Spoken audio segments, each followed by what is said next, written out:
You're listening to the We Are Libertarians podcast network. Find all of our shows at wearelibertarians.com.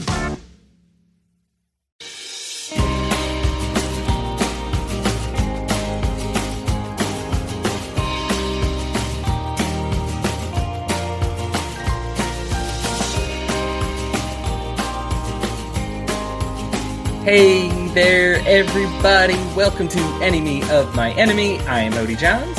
I'm Lou. And I'm Sam. And we're glad to have you to the show. Today we are going to talk a little bit about the employment shortage going on around America. And kind of the rest of the world a little bit. This is not a necessarily unique problem to America. When you kind of have a big shutdown as the one that we had recently, employment doesn't actually always look the same when you come back out of it. I think the idea was that everybody thought, oh, you hit the pause button, and then after hitting pause, you just unpause, and everything starts up right again from where you were. And we're kind of finding out right now that that's not necessarily the case, and that's not the way things work. That when you pause, people don't stay where they are. Specifically, what is most notable, I guess, and what's going around the news is what's happening in the restaurant industry and other service industries, where the servers and those who are working those kind of wages have moved on to different kinds of employment. And it's been a gradual process. At first, it kind of started off as they didn't want to go back to work because they're receiving unemployment. But now the unemployment benefits have stopped and they're still not returning. I know here in Utah, we were the servers were the number one job most impacted by unemployment, which stands to reason. And number one employees receiving wages from getting shut down. And as of right now, they are now number 5 as far as not returning back to their original places of employment. So there are actually other jobs that are more impacted than service. It's just that's the one people notice, because when you swing by your Taco Bell at 7:00 and they are closed early, it sends a shock, a little more of a shock than, oh, there's a few less construction workers than there were before or something like that. So that's kind of the general gist of things. It might not seem like a political issue, although this definitely impacts the economy, and it has to do with the way we orchestrated the lockdowns. And there's a lot to touch on here. So Sam, why don't we start with you? What are your thoughts as far as the unemployment shortage, or the employment shortage goes? I mean, I think you covered it pretty well. One thing is you're paying people to not work at the same time. You're trying to raise the minimum wage to price people lower in the market out, and then just all these shutdowns. Like, we shut down these businesses, and these businesses just in my town, like, we shut them down. And now they can't just open back up again. Like, they've lost everything. And I think the impact on the economy is going to be just tremendous. And so, there's just nowhere for people to go back to work. And then there's a lot of incentives to not go back to work, or somewhat. I'm really worried about what it's doing to the world economy, too. Because, I mean, a lot of these, poorer countries, they depend on America. Like, they're living hand to mouth. And to just take away, say they don't have, they're having hard times, well, then they're going to have to eat like their donkey or whatever that's pulling the plow. And then, after they eat that, they have nothing to plow with anymore. So, I mean, it's just taking a really big toll on just everyone. And it's, I think it's Hayek that says that, the economy is us. And so it's like the effect they did on, what they did to our freedoms really affected just us, our ability to just live and live prosperously, I guess. Okay. Thank you for your thoughts there. Lou, we'll turn it over to you. What do you think about the employment shortage?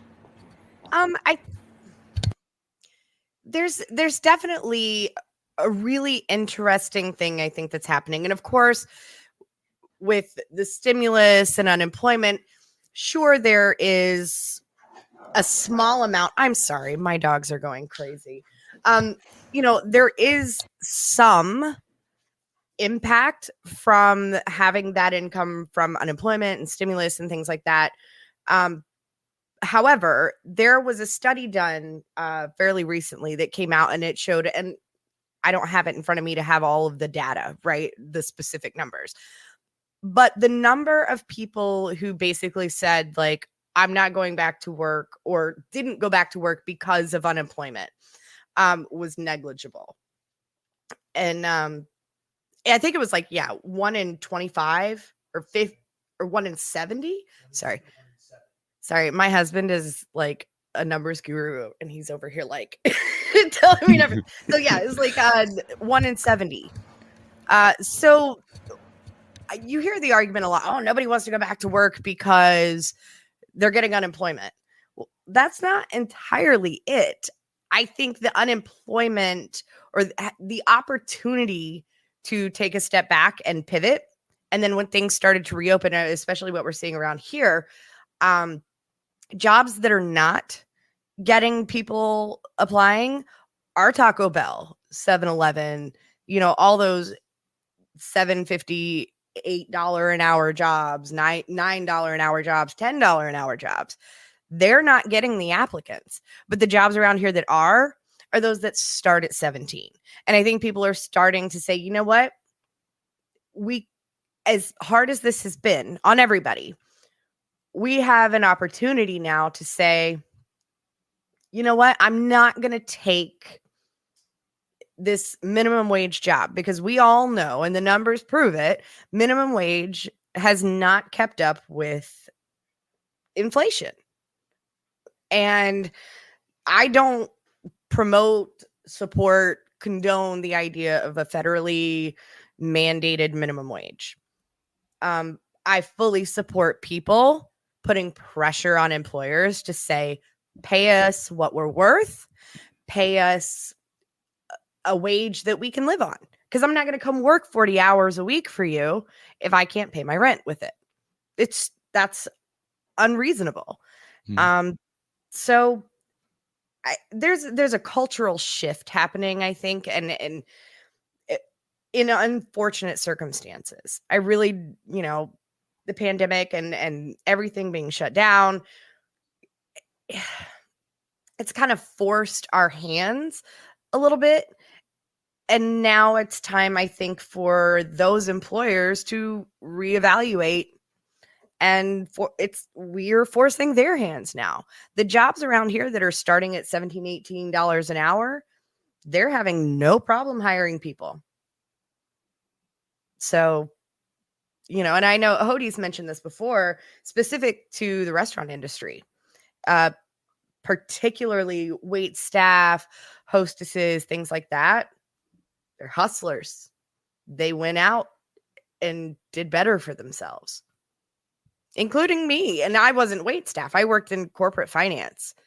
And now I'm a tattoo artist, which seems like a really weird pivot. But let me tell you, I'm getting paid what I'm worth now. Mm-hmm. Yeah, that is something that I totally agree. I'm glad you have experience with this as well, because it's one that I could talk on for a while, just because I have personal experience with it. Unlike a lot of issues where we talk about like deportation, which I don't have, or debt forgiveness, I don't have. So like all these things that it's like I kind of have to come at from an intellectual angle. This is one I actually have some personal experience with. You may have heard me. I've been on the Chris Bangle Show. I've been on some Gingerarchy. I've kind of done a little bit of the podcast circuit, and people have been talking with me about it. And it's one that I have a lot of feelings on. So I'm glad you all kept it short. I'll gladly take all your time. I really, here's the thing is my job got shut down at the time I was working at the Golden Corral.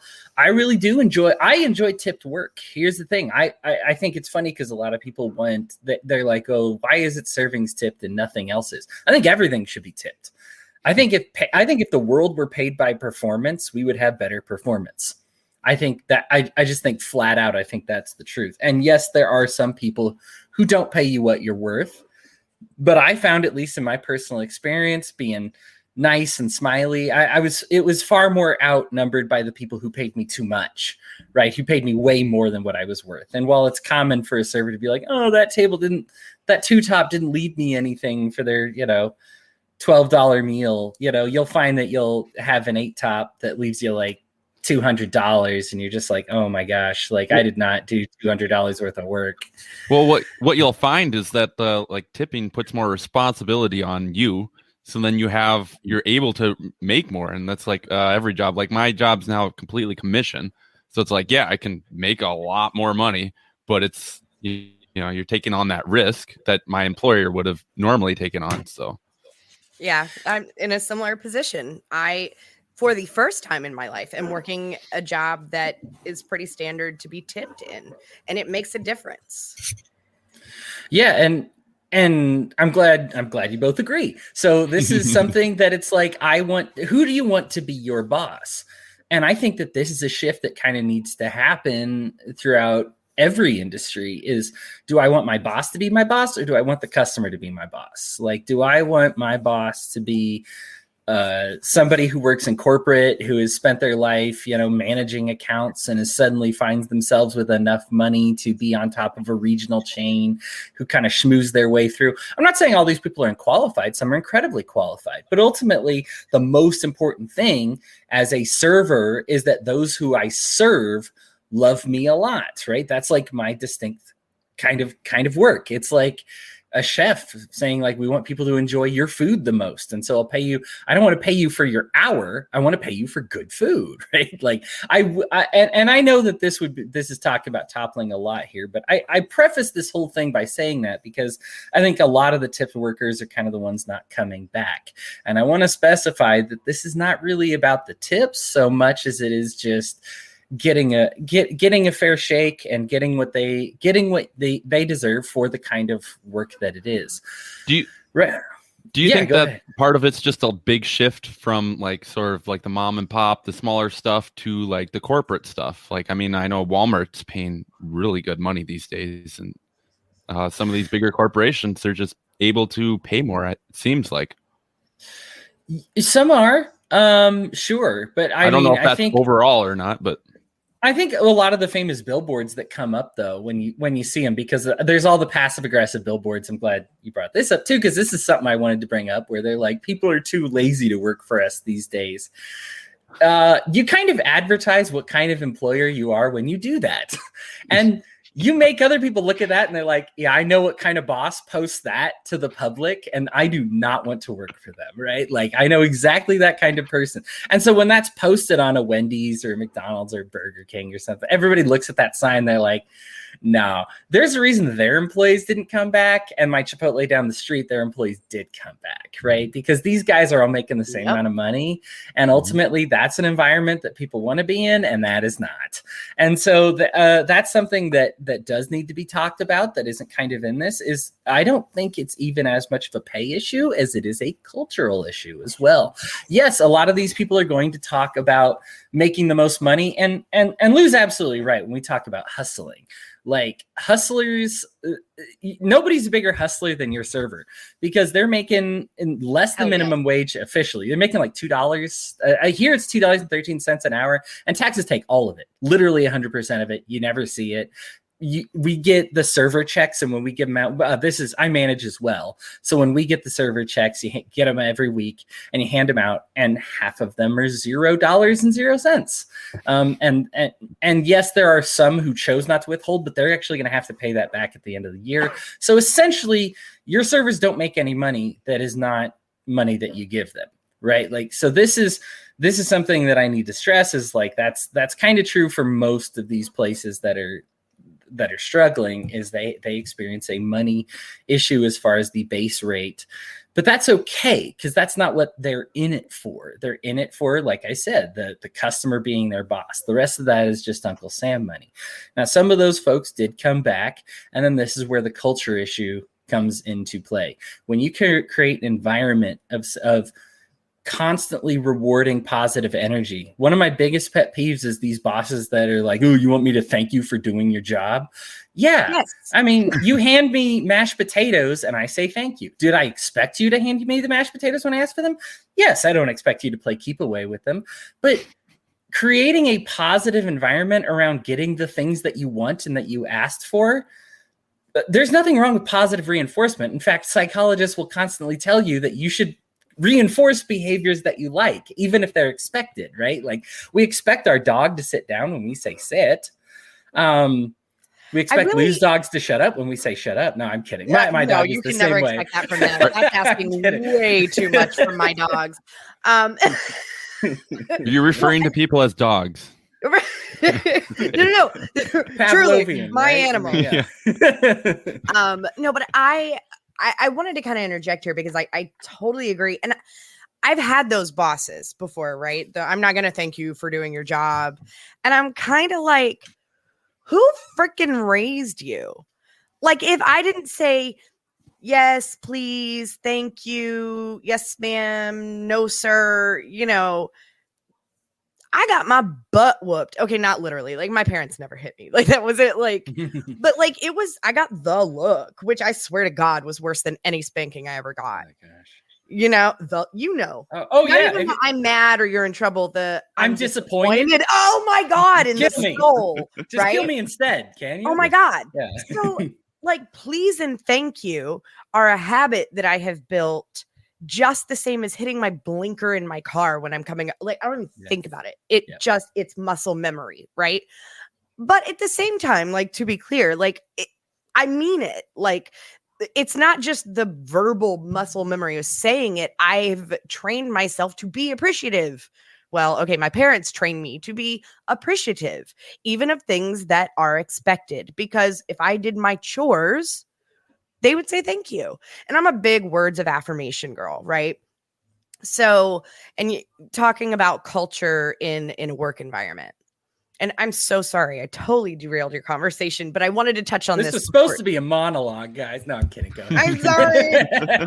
No, but I wanted to touch on this before I knew you were moving kind of on to the next point. And then I would have forgotten what I was saying. Yeah, so, you're good. You're fine. Specifically on that topic, 2 jobs in my life come to mind. The first, I was really young. This was like my first big girl job after, a year at nursing school or whatever it was. I did like in-home care for the elderly. And then I very like quickly kind of rose through the ranks. And then I became sort of like an office manager some hours while I was also doing in-home care. And I remember coming into the office one day and I was sitting there talking to the boss and she had a phone call. And I'm sitting across from her and I'm, oh yeah, take your call, whatever. And I'm watching her facial expression the entire time she's on the phone. And I believe this was a client. And it was, making faces and just how inconvenient it was. And as soon as she hung up the phone, at 19 years old, I was not this girl. I don't know where I got the cojones to even say this to her. But I looked at her and I was like, do you behave that way when you talk on the phone to me? Needless to say, I didn't have that job 24 hours later. Oh, no. But that's okay. And then a bajillion years later, I happened to work on a campaign and become friends with someone who later on recruited me to come work at their like actual real civilian corporate job. And that was by far the best cultural experience in a job I've ever had. And as I said before, like I'm a huge words of affirmation girl. That is my love language, hands down. And everyone there. Okay. So to be clear, like anybody who knows Phil Rickey, he worked on Larry Sharp's campaign with me. That's where we met. He is hands down the greatest boss, mentor anybody could ever ask for. And it showed not just with him, but there were people who he had hired, in management positions that actually ended up being my boss or bosses. Right. So he was like several levels above me, but everyone under him had that same mentality. It was a culture of appreciating the work someone did, right? And that's the split for me, because in a corporate financial sense, like culture, I guess a corporate culture sense, I can't go back to that job ever, in the sense that like I was a number on in a spreadsheet. That sort of stuff. That's how I ended up being kind of first on the list to go, because I was last hired kind of thing when they had to start cutting jobs. But the people who were on my team, and they weren't happy about it. Like, we talked afterwards and they were like, we love you. And, and we're still great friends and we talk all the time and I love them dearly. It's weird. There's a split. There's a personal one-on-one culture with the people you work with and maybe your direct bosses. But then there's the corporate culture where you're just a number. And we have to do something about that. There's a big problem there. And I'll tell you, having pivoted now to this new job, I make better money. I have better benefits. Because I can provide it all for myself privately now. I guess I've never worked for anything corporate. It's always been mom and pop, except for, everything's been like local mom and pop stuff. But I'll tell you, like, if the leader, if it's like the shop foreman is like a complainer, that was the first job I ever had. He was a complainer. The entire shop complained. They were always complaining about every single thing. You just complain. But then you go to a different shop where the foreman's nicer and just a little more down to earth, or it just doesn't complain as much. It's like no one complains as much. It's weird how much like power in like the hierarchy of being a shop foreman or being like the service manager or something like that, just how much of that trickles down. So like whenever you're in any leadership position, just kind of be what you want other people to be and just be nice. Like it doesn't cost anything. I totally agree. And I've been really lucky, aside from obviously that job early on, to have some amazing leadership in my life. Larry Sharp, and Phil Rickey and everybody that I worked with at that company. I also can Marissa drop names. And Lauren, who I adore, and I'm name dropping because I want them to know I love them so much. Exactly, yeah. But they've had such an influence on my life. There's no other job that I still talk to anybody or care what's going on in their lives. None whatsoever. Yeah. Yeah, the idea that leadership sets the tone is absolutely factual. I mean, it's just people look to you, they're looking at you. And I think, when a regional manager comes in and rules by fear and people are scared of them, then everybody wants to emulate that. And then you've got a fearful workplace. And this is just, that's not a mystery. It's, people see that you're on top. Everybody naturally wants to move up. That should be a good thing, and so they try to emulate, oh, what did this person do? And the culture in a lot of these jobs just doesn't cut it anymore. It's just not something that people are willing to accept. That should be no surprise, because especially as we get shut down with COVID, people learn to deal with their families instead of deal with their bosses. And you deal nicely with your family generally, and bosses don't generally deal nicely with their employees, despite leadership books and tactics that tell them you can read any Tony Robbins book, or I love Kent Taylor from Texas Roadhouse, or whoever your person is, affirming over and over that this is a dying way to do things. The whole, 1950s, I slap women on the butts and slap men on the cheeks and, tell them to wise up and, do what I do and just get better results. Ha ha ha. And all that bravado, it's really it's not helpful to anybody. People don't like it. And they shouldn't, and they've stopped dealing with it now because you gave them a break. They got a little bit of money which makes sense because you took away their place of employment. Their money now goes less far because you printed out money for them to go to those places of employment. I note that one of those things that I did have written down here in my notes is cities are kind of having some of the most difficulties with these issues because there's the biggest influx of money into those cities. So what happens to your rent prices? They go way, way up. And so when you want to go back to these same jobs, especially because they're tipped and there's less clientele. I mean, I'll tell you, I did go back to Texas not Texas. I did go back to Golden Corral very briefly. It was maybe 50% of the business we had before. So that's 50% of my money, right? that I had before.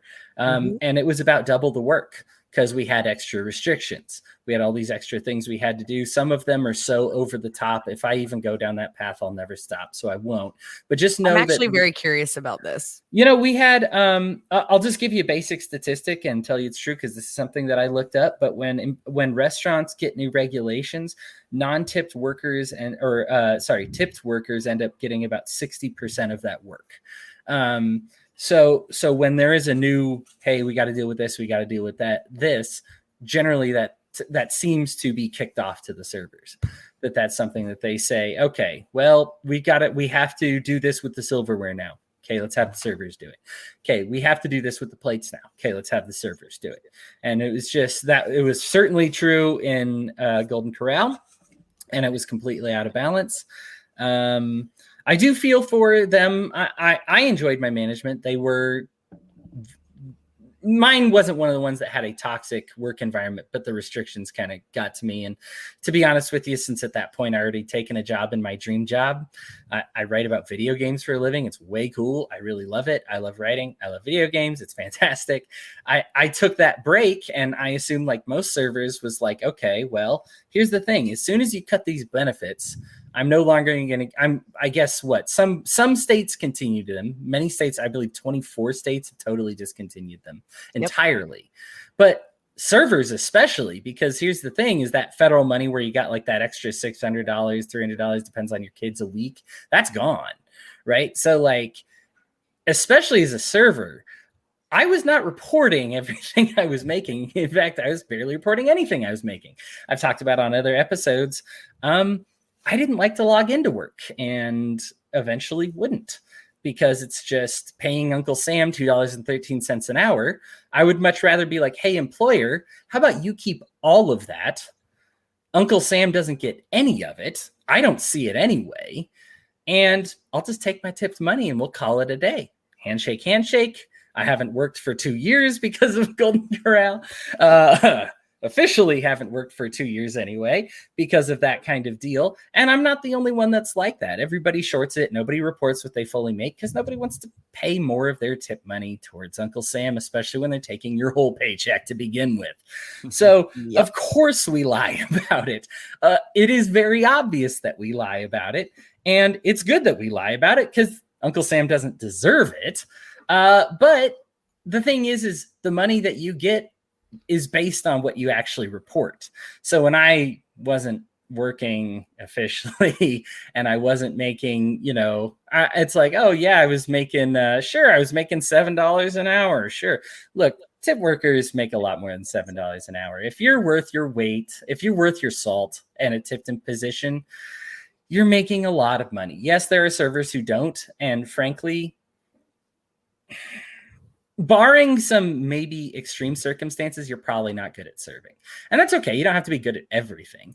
But people that are good at serving make a ton of money. I mean, I would say even when I was managing, I managed for Buffalo Wild Wings and Texas Roadhouse and Chick-fil-A. And took a big pay cut from serving, didn't you? You take a huge pay cut from serving when you choose to.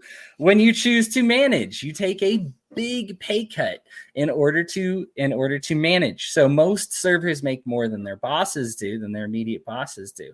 So it's very possible to make more. In fact, it's likely that you make more, especially if you're a good server. You can make tons and tons more. But that doesn't fix the culture part of it, and I think for me, that's a general part of these. I see a lot of corporate places complaining. I do see some mom and pops places, of course, that are struggling. I mean, everybody had to take a loan during the pandemic, right? Every restaurant had to take a loan during the pandemic. I'll finish up with my monologue here before we turn over to true discussion time. But Sorry. Oh, you're fine. No, it's all good. So having run the books, and on a national level, this is the case that most restaurants, in fact, no restaurant, chain restaurant anyway, made more than 10% in profits after paying everybody in a given year. As of course we all know, most restaurants tend to go under in their first year. I mean, they generally, if I were to talk about all restaurants and average it out, restaurants are a losing profession because so many people try and strike out versus how many, actually become established and make it in this world. So it's a tough business. And let me explain why. Even the best restaurants are actually the one that report the lowest profit margins. When you look at McDonald's and Wendy's and Burger King, you're dealing with restaurants that are doing 1% to 2% in profits. A lot of them have menu items that cost more to make than they get paid for. They take losses on these because they bring people in. They want you to pay for that food and hopefully buy something that actually makes them more money. Things like free appetizers and things like that.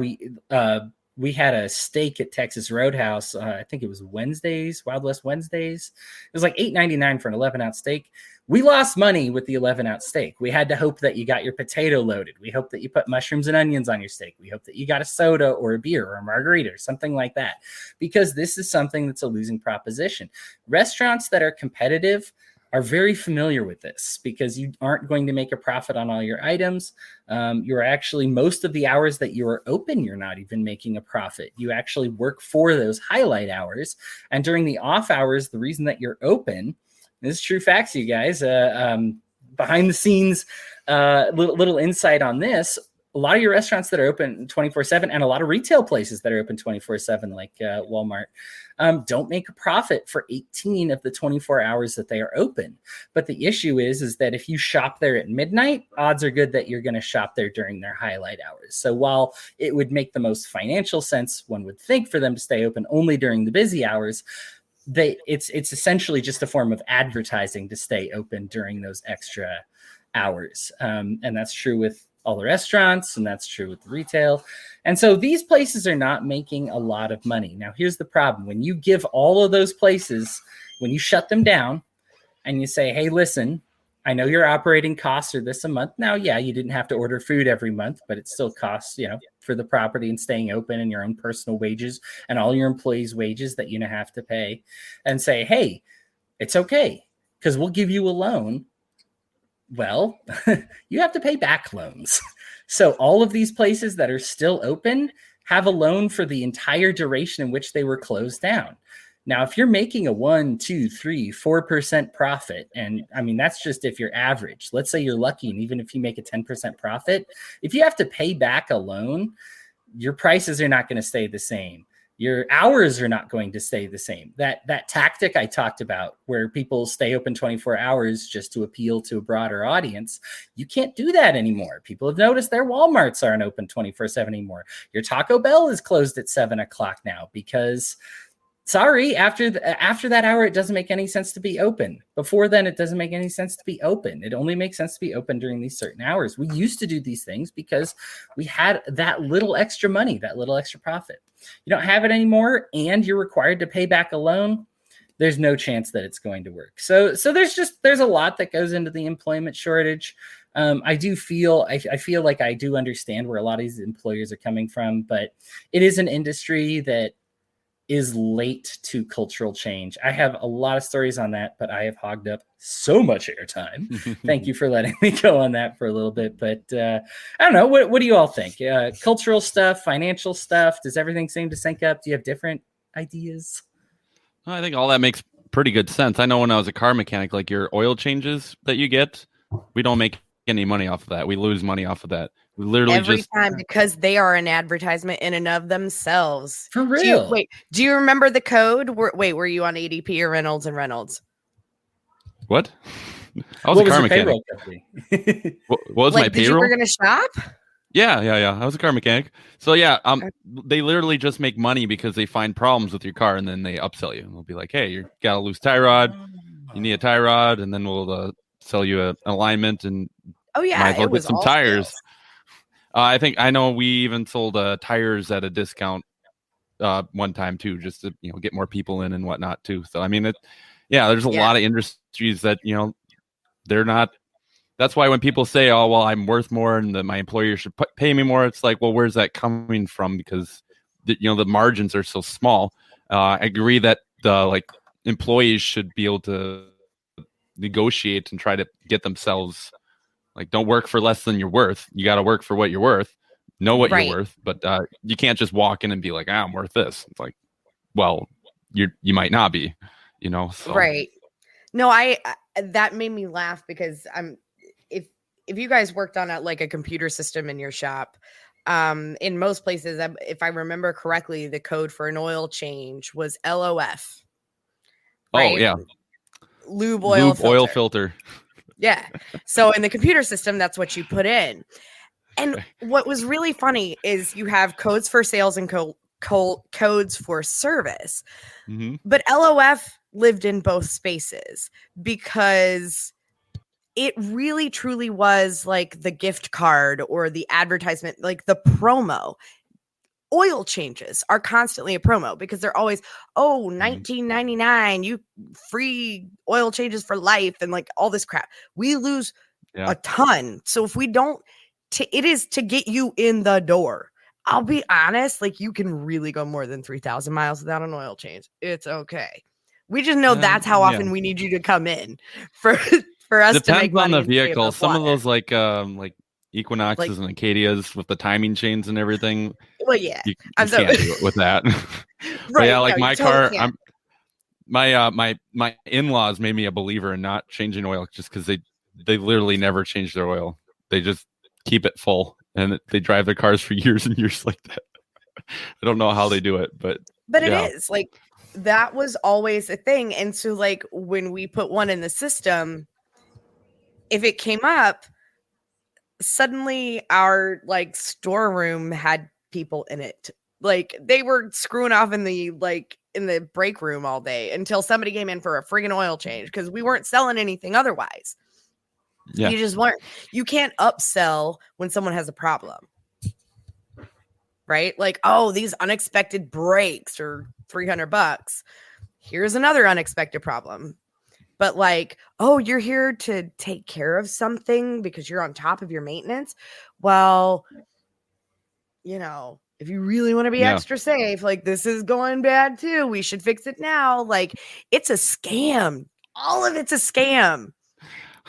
Well, it's not all a scam. I mean, we really do have to giving away all of Toyota's. Oh, I don't know. I was a service manager and I went to some of Toyota's corporate stuff up in Glen Burnie. Yeah.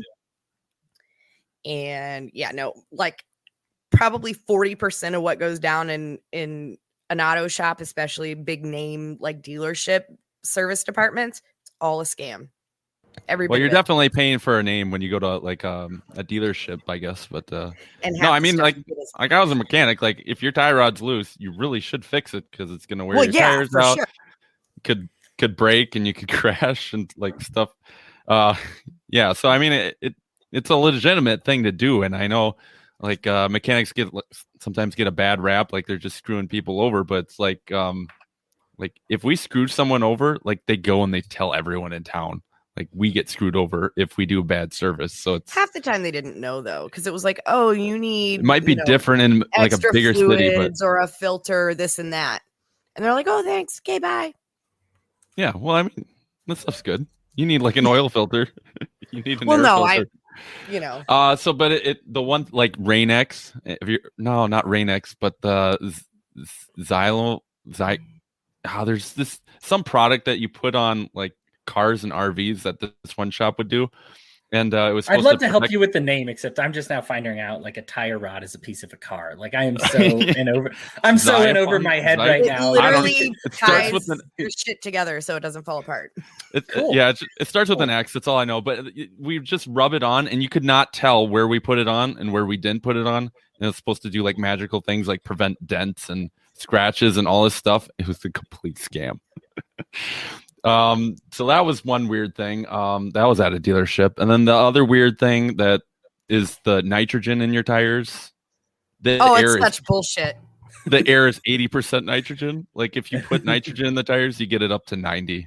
But we put the green caps on your stems to, I like the shops that just say, we'll give you, when you buy tires from us, we'll put in nitrogen for free. Like I understand that because it's just, even if it's just mechanical, it just makes people feel better, whatever.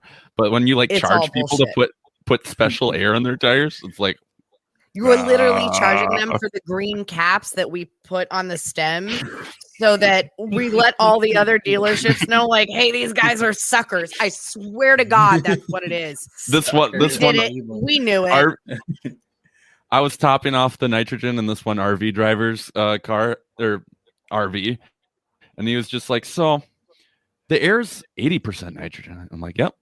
He's like, and you put it up to what? I'm like, yeah, like 90%.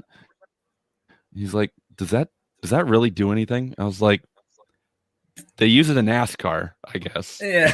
And we just kind of looked at each other like we both know it's full of shit. Like, right, but if you're producing the heat and you're running on slicks and you're producing that level of heat in your commuter vehicle, there's a problem. Yeah, it doesn't do anything. I don't even know why NASCAR does it, except that they do everything to perfection because 1/1,000,000th of a second means something to them. But the whole thing, there's so much bullshit in cars. And I don't even know how we got on this tangent, but it's hysterical. Fun. Well, no, I mean, there's markets that are based on kind of scam markets. So I write about video games. Microtransaction games. There's a lot of games where the part that took work is free. That part they'll give to you. And then to make your skin go from green to red is $12. To make your bullets go from silver to black is $5. To make just goofy and I target my kids who ask for my money. Yep. Stop it. Oh, did you want the whole game? Because we've got this DLC here that we already made for the base game, but it's downloadable content. And if you want that costs about $40 more in addition to your $80. I would love to know how much money we have spent in the entirety of our kids' lives on DLCs. It's embarrassing. And if I could get it all back, I might have this house paid off. Yeah, there's certain games like that do sink people's lives. I mean, you look at so somebody was doing the math, and I think this is way back a long time ago, but when Clash of Clans was the big thing. Yes, I remember. And somebody had a maxed out. And I had a knockdown drag out over how much he freaking spent on Clash of Clans. And I never spent a penny. I still loved it. Oh yeah, see, and here's the thing: it's all ranked, right? So you'll get up to that next tier, and you're like, okay, I just need $100, and then I'm good. No, then you're just against people that also spent $100, and you're going to be in some trouble. And then so somebody did the breakdown on somebody had a maxed out base, and they were like, so this person, in order to do it in this amount of time, because you can earn it normally, but even if you were to max it out, this would take you something like 50 years to do. And the person did it within 1 year. In order to compound that progress, that person must have spent, and they did the math, and they're $120,000 on this game. It's crazy. Not only that, it's not just a money suck, a crazy money suck, but it's a time suck. I can't tell you, I remember multiple occasions where we had traveled. We were at an event, a dinner out with friends, where he had to literally step away because he had a battle. I'm not even kidding. And it was important shit. I have done this if there had been a battle when I had an emergency C-section, he would not have been in the room. I swear to God. I did it all as a kid when I didn't have anything to do anyway. So it's just. How old are you? You must be really young. 29. Oh, okay. Yeah, no, we were adults when this was. No, yeah, so I just log into my computer and just do it every 5 minutes. I'm like, nah. Yeah, but yeah, if you spend money on it, doesn't it just ruin it? I don't even understand that. Right, then you're not earning it. I thought that was the whole point of video games. Yeah, that loot boxes, cosmetics, DLCs, skin, expansions. There's certain things like that. Boy, real famous one with World of Warcraft was they had a lot of people complain about no new content as the after an update, right? And they had like, it was something like their previous game, they had like 12 different areas, and then they only added 3 new areas by the end of, you know, the expansion. And then the next one, they're like, don't worry guys, we're gonna add a lot more areas. And sure enough, they did. They added 7 more areas, but they only started it off with 5. And so if you do the math, the first one had 18 total areas. The next one only ended with 12 total areas, but they acted like they did more work, even though they had it all done ahead of time. And it is purely a matter of perception. Now, I think it's funny that we're on this subject. Obviously, this is a bit of a tangent from the employment thing. But here's the thing: is if a lot of these markets aren't working the same, then employment changes, and a lot of these scam markets, especially, aren't working the same. It hits a lot of these differently. You know, you have to really. Now, here's the thing: the concept behind a cosmetic or a DLC is not something I'm necessarily opposed to. The problem is, though, is if I'm going to give you $5 for it, it needs to be worth $5. If I'm going to give you $40 for it, it's got to be worth $40. People no longer have that dispensable, like, oh, I'll just pay for whatever the max thing in the game is. It'll be fine. You know, like it'll be fine. Everything's going to be okay, you know, because, oh, all of a sudden that money is a little bit tighter. Money doesn't go as far these days. I don't have this money to donate to all these extra things. So yeah, so they did ruin all the existing zones. I'm sorry. Go ahead. I'm a former WoWer as well. Our buddy Elastic Giraffe, hi Elastic, by the way, says, or like the Cataclysm expansion where they ruined all the existing zones. Yeah, friggin' Deathwing, man. Anyway, I get it. I've been there. Literal divorces have happened over World of Warcraft, and I'm not even kidding. My ex-sister-in-law is one of those divorces. Not even kidding. It literally is in there. Like, you know. I can see it. I mean, I was probably a person worth divorcing when I played World of Warcraft, thankfully. I was very young. I like to think you have more redeeming qualities. I had some that may have made up for it, but when you talk about leaving the C-section to do a battle or something, yeah, that's probably me. I mean, he didn't. He didn't. I'm just saying, like, I wouldn't be surprised if it happened. Yeah. Well, I would have. I'll make that definitive. Back in my heyday, I would have. So one of the things that I want to talk about before we hopped off this subject entirely is the concept of the customer always being right, because there are a lot of people that are leaving these businesses, and I think generally. I've talked a little bit about the boss angle, but I can't necessarily leave out the average person angle. And here's the thing. It really does get to you. Even if you have one person a day scream at you and you serve 200 people, that one person still hurts. And yes, you should think about the other 199 people that thanked you, that loved it, that everything went right. But getting screamed at is a traumatic experience. It's not fun. It is not something that I like. It's something that I wish we could avoid. Every time I have to go into like the cell phone store or something, like there's always somebody getting screamed at. And I'm just like, man, I would need to make $50, $60 an hour to work here, like minimum, you know? And even then I don't know if I could make it work. Like there's some jobs I just don't want to do because you get screamed at so often. One of my first jobs, even in the workplace at all, was I worked at a teller in a bank. It was a very busy bank. And when somebody overdrafts their account, it's a traumatic process for them. And I understand when you see fees pop up and everything, but man, they take it out on you. And we're not talking about like a lot of people, like they yelled at me when really they're just like, why did you do this? Or, you know, something like that. We're talking yelling at you, like curse words guilty. And right. Like have to have a security person there so that they can like haul them away because they've become dangerous. Was it mostly boomers or? Yeah. No, I'm not even going to lie to you. I have been that person. I have. Same bank. I mean, $34 doesn't sound like a lot. And, you know, at this stage in my life, it's not. But when I was a single mom, that literally meant everything. Like, Yeah. Well, and every time you spend it, whether it's $2 on something, $3 on something, they're all federally regulated now. So there's not even really any variety as far as overdrafting your account, but it's still bad. I mean, it's still, I think they give you a certain amount for free. And then after that, it's like $32 or it hikes up. It starts at like $23, goes all the way up to $38 on overdraft fees.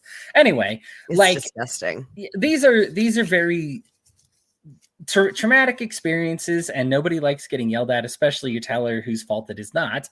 And as a server, we have to take responsibility for a lot of stuff that's not our faults. Like it's just part of the business. Like even when something seems slow, and even if it's like, yes, it's my job to give you drinks, but I just got a table of 30 and I'm getting their drink order at the same time you sat me 2 tables of 4. Like somebody is getting hosed on drinks right now. And I'm aware that's my job, but you put me in an impossible situation. Like I can't succeed in this position. I certainly had a job recently. It did not last very long, but and this was a mom and pop store, but they just did not care how bad service got. Like it just was like, yeah, we'll give you a 50 top, a 10 top. I remember when I put in my 2 weeks because I was like, I just can't do it. And they're like, dude, you're doing the best though. You're doing better than everybody else. Like you're getting so much fewer complaints. And I'm like, I don't operate on a lack of complaints. I want people to like this. I want people to like what's going on. And so there is a lot of negatives from customers that servers have to deal with, or that tipped workers have to deal with. And it is one expression that is dying, and it does need to die, and I'm glad for it, is that the customer is always right. The customer is very clearly not always right, but that is something that the restaurant industry has survived on for a very long time, was this concept that your perception is the reality, and we will cater to whatever whim that is. I want to share this story. I shared it on the Chris Bangle show. It's a crazy story, but this is true. We had somebody who was a pedophile come into our restaurant. And I don't have to assume, because they said they wanted the youngest looking girl that we had to serve them. Then they were like, I want somebody who's like 12, 13, 14, if you can. I want to ogle them, like straight up. And that's what they said. And I was like, hey, I'm not going to do that, because that's gross. All of our servers are of a working age, and perhaps shame on me, but I think this is an important story to talk about, is I still gave them our youngest girl that we had on staff because they requested it. And that was important. And here's the thing. The customer wrote in making a complaint.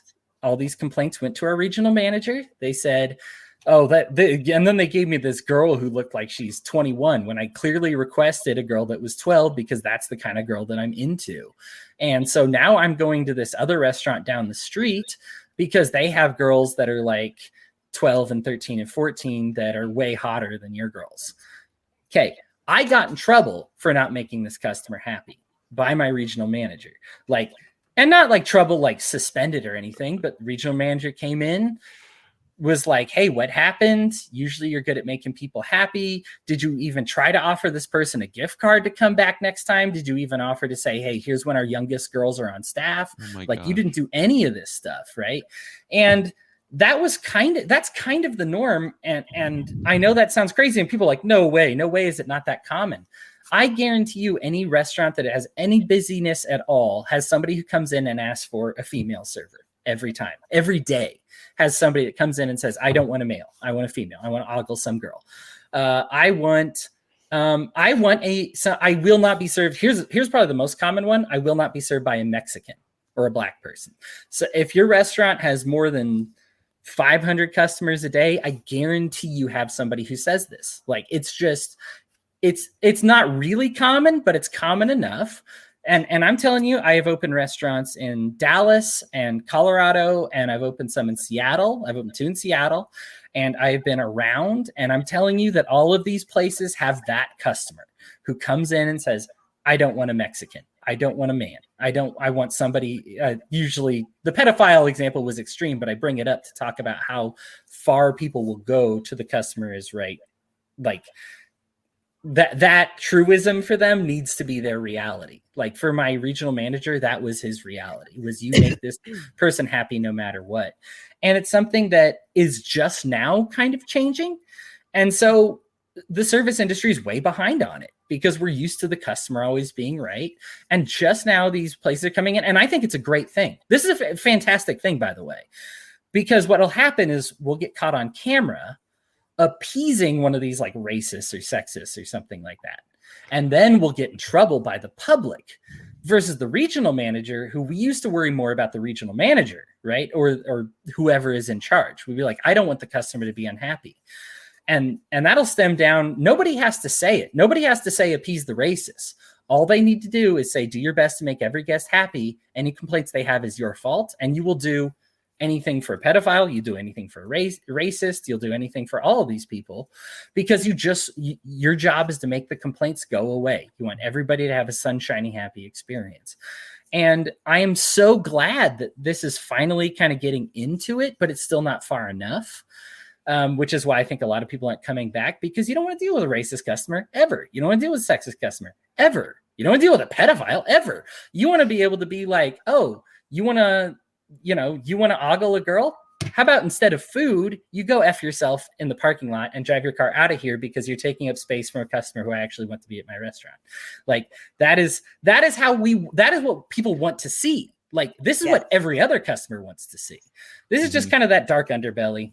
Anyhow, that's kind of my last thoughts on it, but people don't want to deal with that anymore. I like how you just drop a bomb like at the end of the segment, like, and that's it. Moving on, like, yeah, that's how we go. Physically disturbed. Like, I have never worked in the restaurant industry, and I am probably very naive about some of the things that you experience. Obviously, yeah, me too. Like, I'll be honest with you, I am not surprised to hear that people ask for or not to be served by certain races, right? I hate by a Mexican, because they're all Mexicans. Oh my God. I've been to Cracker Barrels. I've totally heard that. Like, okay. Sure. Right. But damn, their French toast is good. Yeah. But like the pedophile one, and that, like, I'm still trying to process that. And there's a part of me that's like, so what was the name of your manager who wanted you to like appease this guy? Because I have some words. Like, I have some very strong words. I'm like, give me their home address. No, like, please don't dox anybody. Like, I'm not saying, but it is that disturbing to me. It is no wonder people don't want to go back to these jobs. Yeah. I won't dox him, but if anybody wants to send in a bad report about Keith, the regional manager of the Rocky Mountain Buffalo Wild Wings, that's fine with me. I hated his guts. And I love you so much. Keith, if you're listening, I still hate your guts. I really hope you change. Disgusting human being. Yeah, just a truly awful person. One of those people that if like you read gets hit by a car, you're just like, yes. Like there is some justice in the world. I am really not a vindictive person. I would rather see a person change than like die.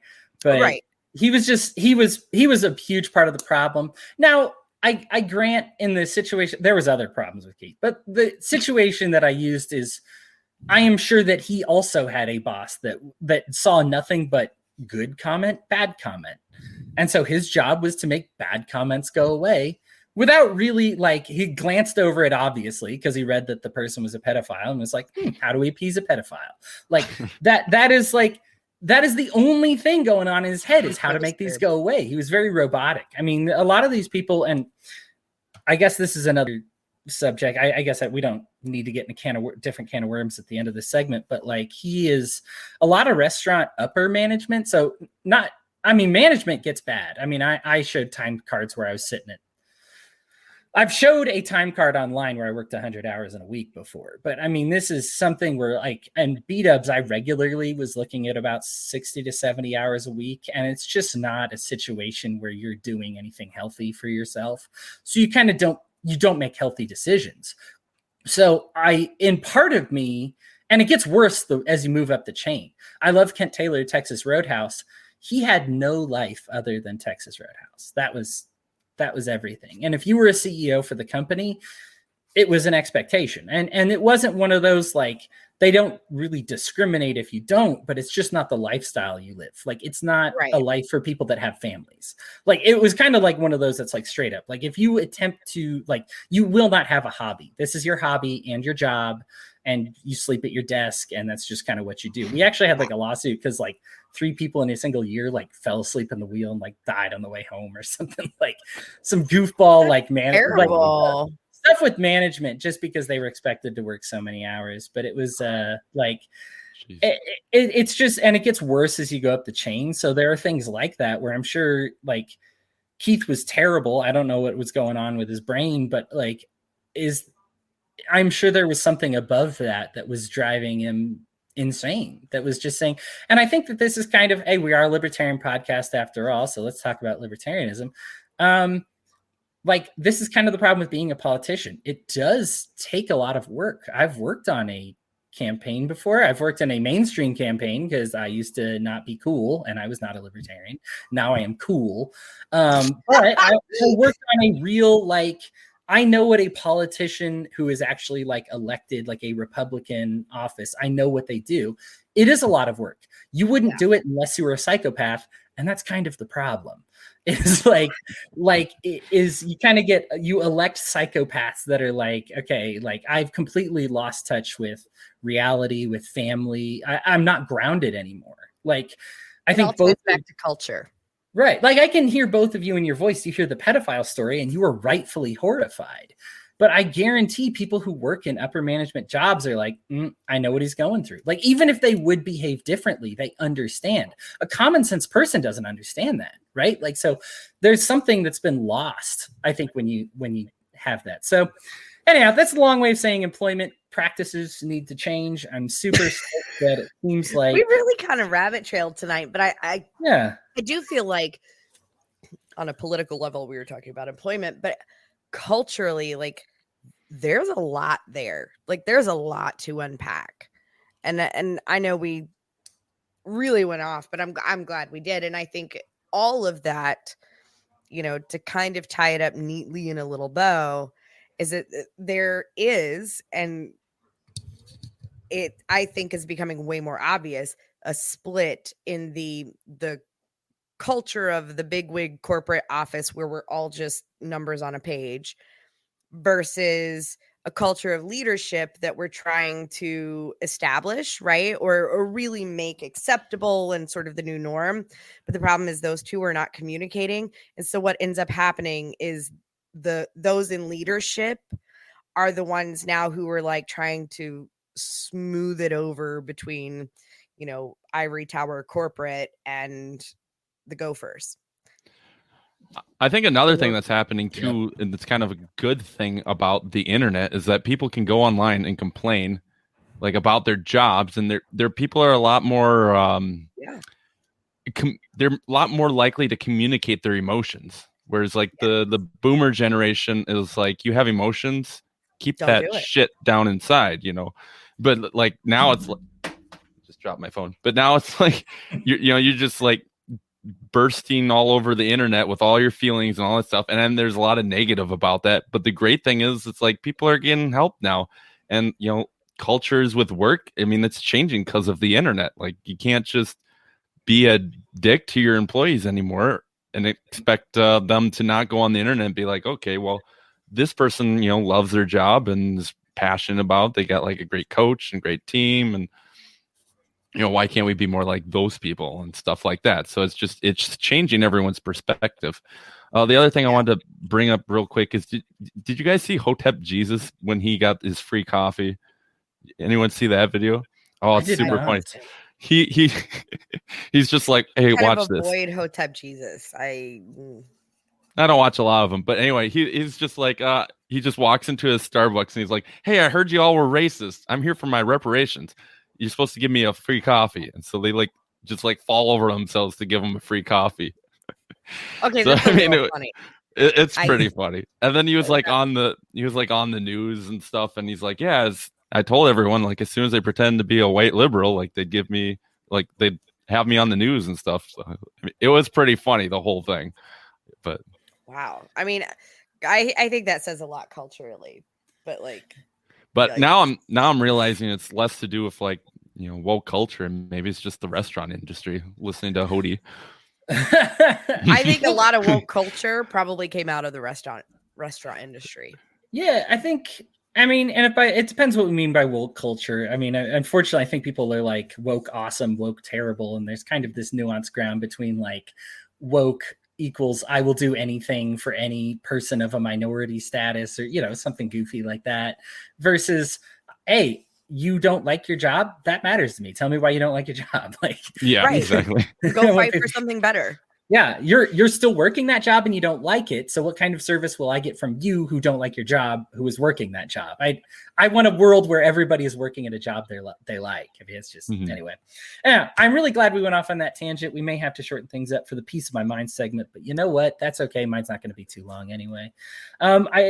Everybody, we're going to take a brief break and we're going to be back in just a moment. So hang tight and you'll get a piece of my mind from everybody. And welcome back to the show. So, Piece of My Mind, I'm going to start, although you haven't heard me jabber on for long enough anyway, but this is the last of it. I just got to get it all out of my system here. So there's a lot going on in the news this week. Some of it is major stuff that we are going to end up talking about in future episodes. I believe we've got the trans bill in Texas that we want to discuss. And we've got some other big issues that we've got planned, and so it's hard to not talk about those because that's what's going on in my mind. I did want to talk about this kind of the cool little book. A lot of people have heard of the Stanford experiments, called the Lucifer complex. Lucifer something. I read a whole book and I forget the name. The Lucifer Effect. Lucifer Effect, Philip Zimbardo, the guy who ran the Stanford experiments. So that's kind of like why people do bad things when they're in a group. And I find it's extremely relevant just now that we're on this subject. I was going to talk about something else, but I'm doing this on the fly just because it is so on the subject. We wonder why good people do bad things. Like how does that happen? How do you put a good person and create an environment in which they do a bad thing? Because we all want to believe that we're immune. And I strongly recommend this book because up until the point when I read it and I looked at these studies, I thought of myself as kind of a superior person that would never do these kind of bad things. I look at these bad things and just say, you must just have a lot of bad people. But I think much like the political process, I talked about how like you kind of have to be a psychopath in order to participate a little bit. And so therefore we tend to get a lot of psychopaths running the country. I think it's much more similar to that, is that there are very few bad people and there are much more broken people that we think, or much more good people in really awful situations than we think. I think there are a lot of people who do go into politics thinking that they're going to fix the world, that they're going to change it. And then they end up becoming part of the problem and they make these concessions and they make these sacrifices, and they're just in the back of their head here for the greater good the whole time. They just think I'm going to do something great down the line, and then by the time they're done, they've added to the debt. The culture is worse. The violence is worse. Everything just metrically is worse, and they're like, man, I really went in thinking I had the best of intentions, and by the end of it, it was just, how am I going to get that next paycheck? Like that's what it was.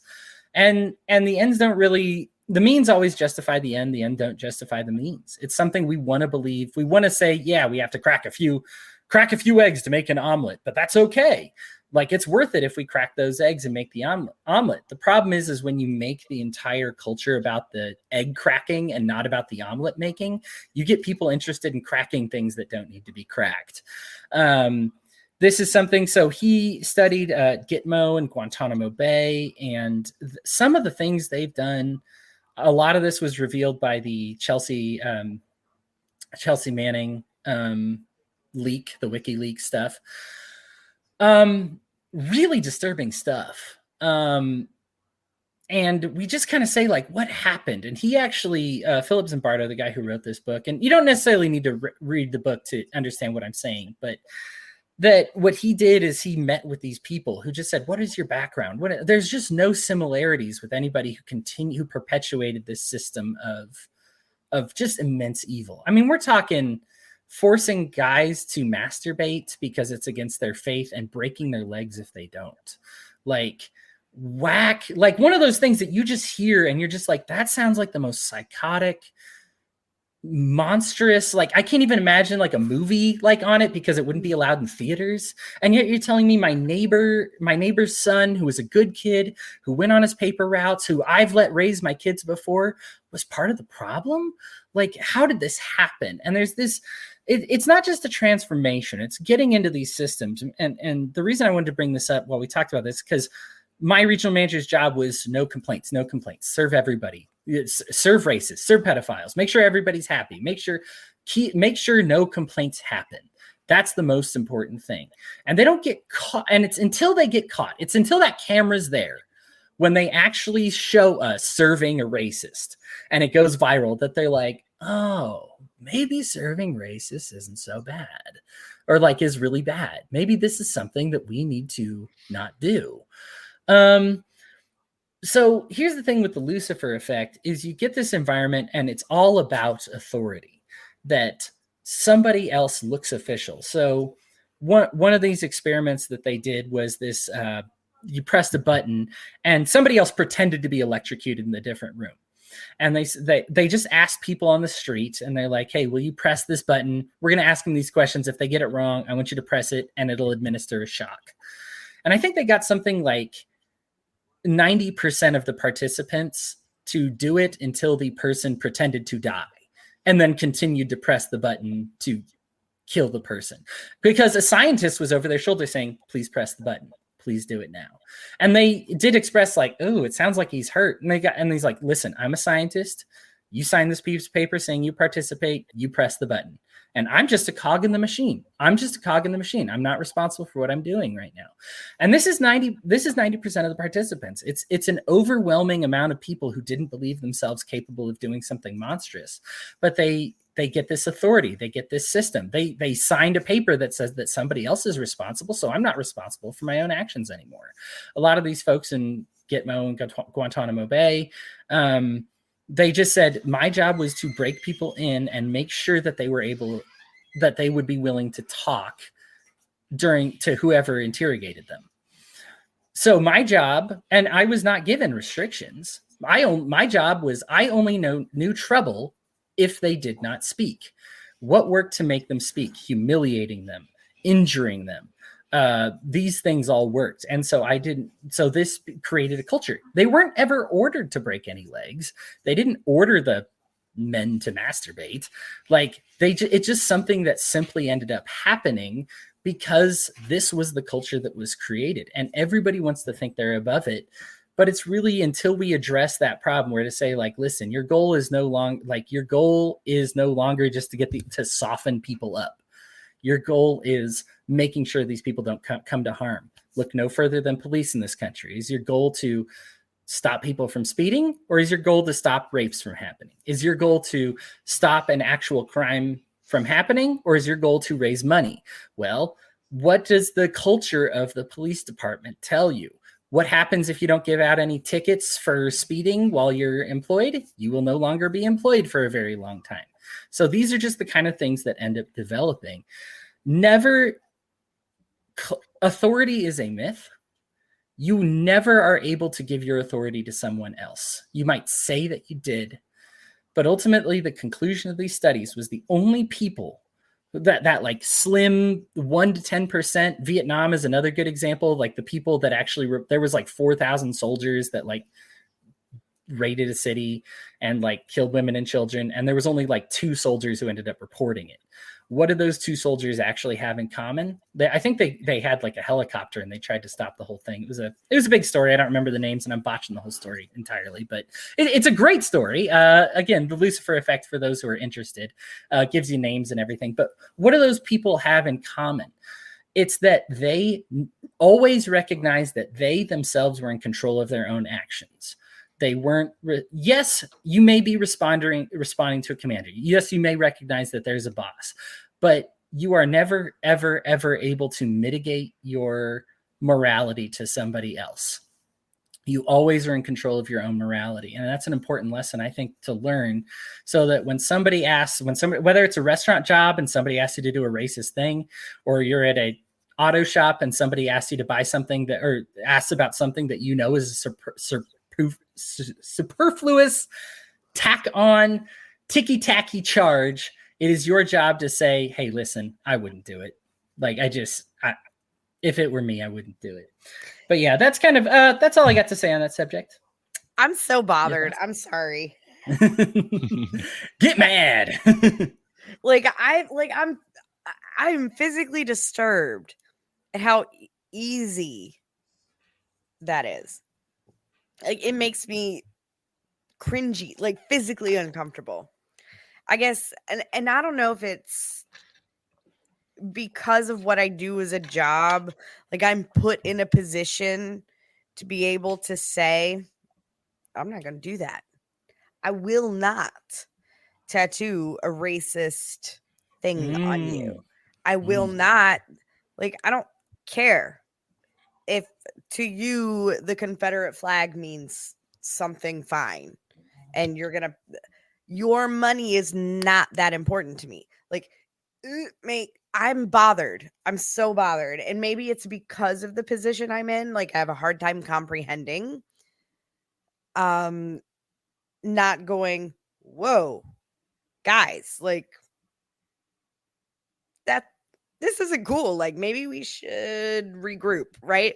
Like, and I know, like, statistically, and there's been a lot of studies on very similar topics, and I'm really just, I'm having a moment about humanity right now. Carry on. It's hard. I mean, I think being self-employed has a lot to do with it, with being like, because I think you get to write a lot. Like, I get to write more honestly now than than when you're working as part of like a conglomerate to say like, hey, we have a joint goal and our goal is to do this, versus you're like, my goal is to make the best, most helpful video game guide that I can. Like, that's my goal right now, and I'm going to do that. Versus a goal, like, for example, to get the most clicks, or to get them, where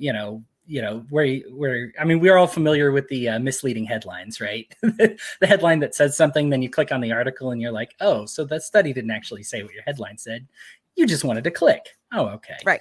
Clickbait. Yeah. Clickbait. Yeah. Sam, your thoughts? And this, I think will kind of lead into part of my mind or whatever too. It just kind of reminded me of like the Nazis, I guess, like all the things they did, and you have to ask yourself, what was it? It wasn't their race. You can't just be like, well, those Germans are terrible. That's why they did all those terrible things. I mean, that's just racism. So then you got to be like, okay, if there's some sort of system in there that's making them do all of these things, and like most of these Nazis weren't terrible people. They were just like you and me, and they just, like, if we were in the early 40s and we were German, the odds of us being a Nazi were equal to everyone else in Germany at that time. But I mean, doesn't that come down to like the Nuremberg trials? Like, didn't we decide like it was my job, like, isn't an excuse for being an ass? Right. Yeah. No, it's not an excuse, but it's somewhat unavoidable. If you have a terrible system, you're going to have to look out for people. Follow incentives. And if you set up the incentives where you are like in a free society, I scratch your back, you scratch my back, I help you out, you help me out, exchange of goods. But if you set it up so that, like if I report you to the Gestapo, I get, brownie points and I get to live, that's like a whole different situation where I'm going to just become more and more evil unless I have some, something like religious or something that holds me back, or some really hardcore belief that just transcends my natural humanity and reason for living. And that's pretty hard to do. I think a lot of what we believe kind of conforms to what we want to believe. Like if we're battling, like 1,000 years ago, if we're battling some people and, it just turns out that God's on our side and not on their side. And of course we're going to win and wipe them out. Like that happens.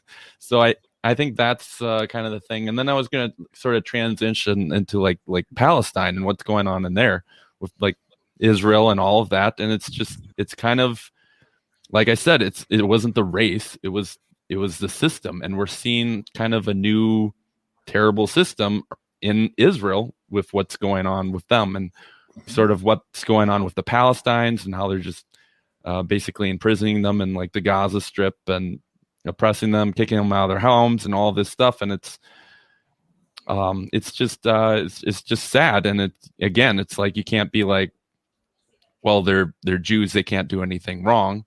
It's like they still can. It has nothing to do with your race. It has everything to do with the system that is set up. And right now, all the incentives are for the Israeli state to just continue to conquer and continue to sort of drive out and have their ethno state, I guess. So that it just all comes down to the system, and you got to really kind of pull your head out of the sand and realize that we have to have a free society in order for people to flourish, in order for the state not to. And if you think about it too, like say you're a dictator, you're not free. You can't just do whatever you want. You make one wrong move, you're dead. You've got, you're controlling all these guns. They could easily just turn the other way and kill you. And, you find that with like kings of old and all those tyrants, like they never lived very long. Like Napoleon Bonaparte, he had a good, decade of just awesomeness. And then of course he's dead, so it's all about them systems. Yeah, that's a great transition you made, because that's an excellent point. What happens when we keep giving Israel money when they keep taking land? Yeah. What happens when we keep giving the Middle East guns, even when or bombs when they blow up children on buses, or when they're committing genocide in Yemen? We don't say, go commit genocide in Yemen, but we're aware that it's happening and we don't act to stop it. And that's another huge part of this, is just saying every restaurant manager knows that these racists I talk about come in every day and ask for a white person. We don't talk about it. Nobody tells me to serve them, but what they tell me is, don't you dare get any complaints. Okay. So what happens? That's how a racist gets served. It's not a command.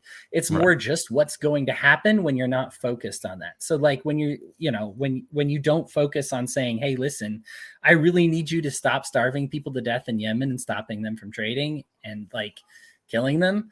Like until those words get spoken, it will just keep happening. Like until it's part of your plan, it's just going to keep happening. If you keep feeding Israel money as they keep taking land and taking land and taking land, well, when you keep giving them money, that's going to keep happening. We talk about this with the police system here. Mm-hmm. Like when you see a cop and the worst that happens to them when they like shoot somebody, like the wrong person's dog, and they get a week of being at home paid, and then they get to come back. It's like, okay, well, thanks for the vacation, but I've got the message loud and clear. You don't care that I make these kind of mistakes. Like, when you're on the board, here's another one. A big story here from Reason. If you molest somebody on the border, you don't go to jail. You get reassigned to a different position on the border. What's the message? The message is, I don't care that you're molesting children on the border. Okay. Like these are these cultures. Nobody's issuing a standing warning saying, go molest children on the border. But when it happens, and this is the effect, this kind of thing is going to keep going on. Them. Right. And that's why it becomes a culture. Yeah. I've heard this. I don't know if it's true. It's probably not true, but it's probably somewhat true. But it's like Hitler never killed any Jews. He never commanded Jews to be killed. Physical hands. Right. Exactly. And I don't know if this is true. He killed himself, didn't he? But like he never commanded Jews to be killed. People just took initiative that based on his insane rhetoric is what I've heard. But it's just that it goes back to leadership too, I guess too. It's just like, it's insanity. Like you just, open the doors to all sorts of terrible things. Yep. I'm having like a real moment. Like I'm really, really, really disturbed. Like, and it's not that I don't know these things about humanity, right? Like we all see them. We all know it's a thing, but like to hear a direct experience, as Hodey was talking about the pedophile and that he was the one who had the responsibility to keep the customer happy.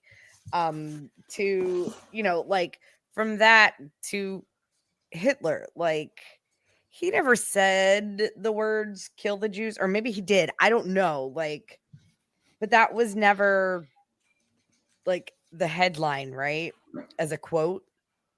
But people did it for him because of his rhetoric. Not unlike a recent president I won't mention, whose rhetoric incited a lot of division, right? However, when the spotlight was turned to him, it was, oh no, don't do that. Like, I don't know. I'm bothered by humanity right now. I'm having a moment. Okay. You know, when we're talking about genocide and pedophiles, I think it's fair to have a moment to be angry at humanity. Like, I'm really, like, I'm struggling. Yeah. Like, to even have words other than just fuck people, man. I'm so mad right now. But are you disturbed at other people, or are you disturbed at sort of your own humanity, like what you're capable of? You're one of them, given circumstances. Like or do you maybe feel that at all? Moment, right? That all of these things are being laid out, and like I've always tried to consider myself a pretty moral person, right? Like, and I see all these things laid out, and I'm like, oh God. And so even when you're like statistically, like 90% of people are likely to do some really terrible shit if put in the right position. I'm like, I hate 90% of people and would never be one of them.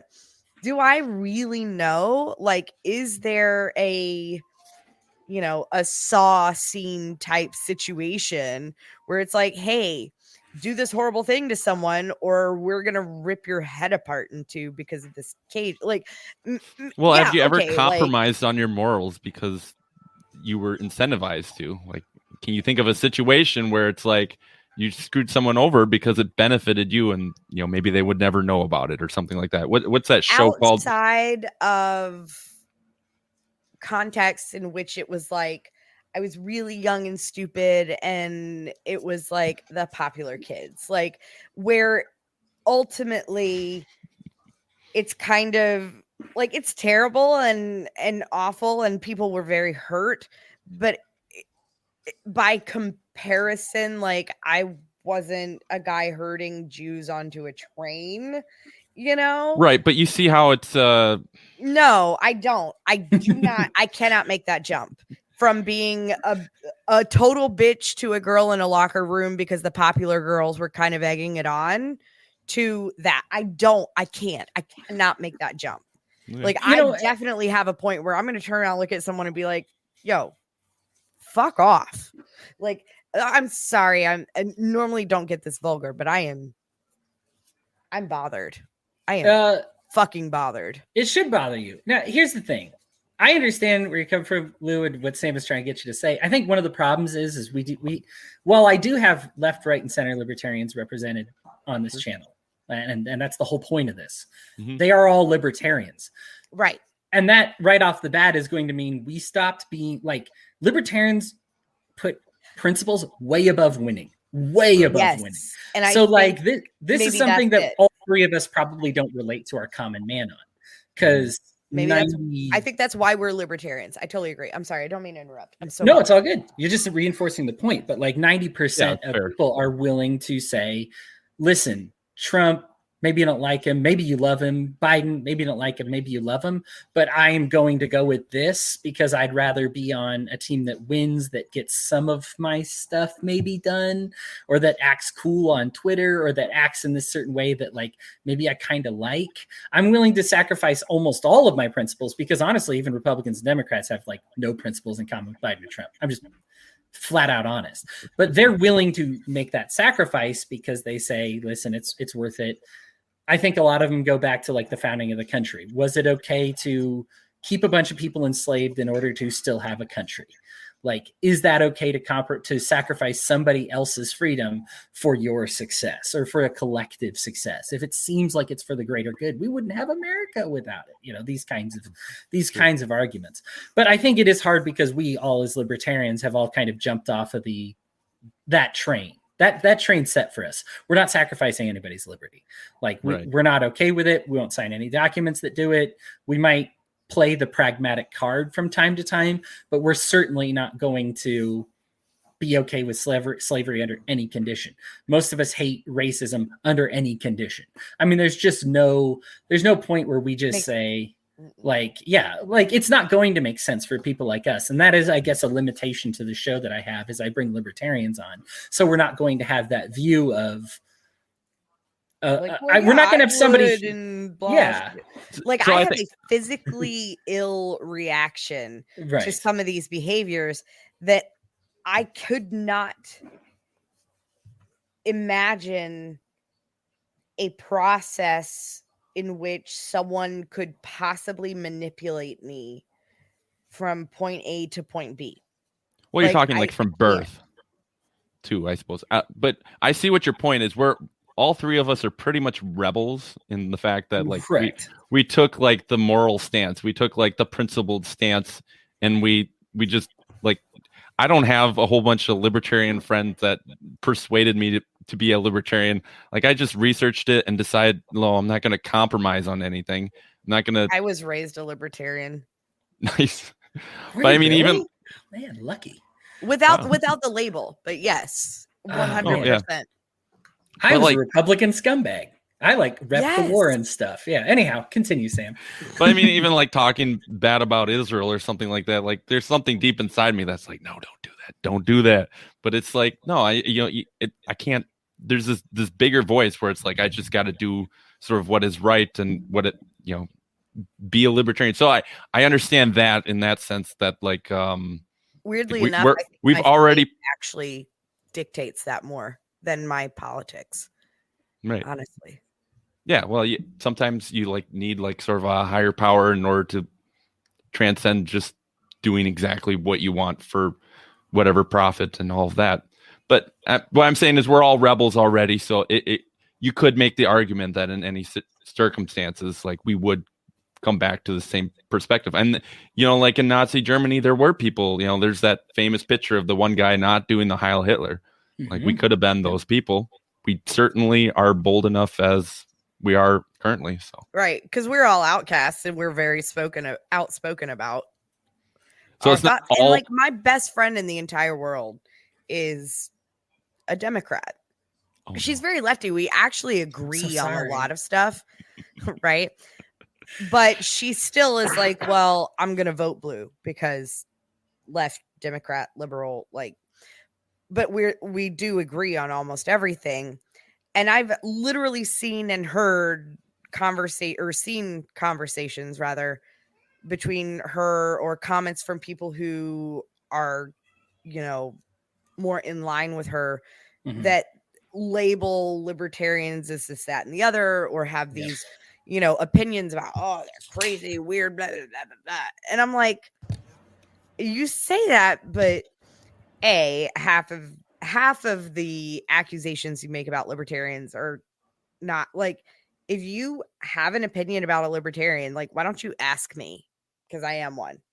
Like, and we've known each other since forever, and I have no secrets from you.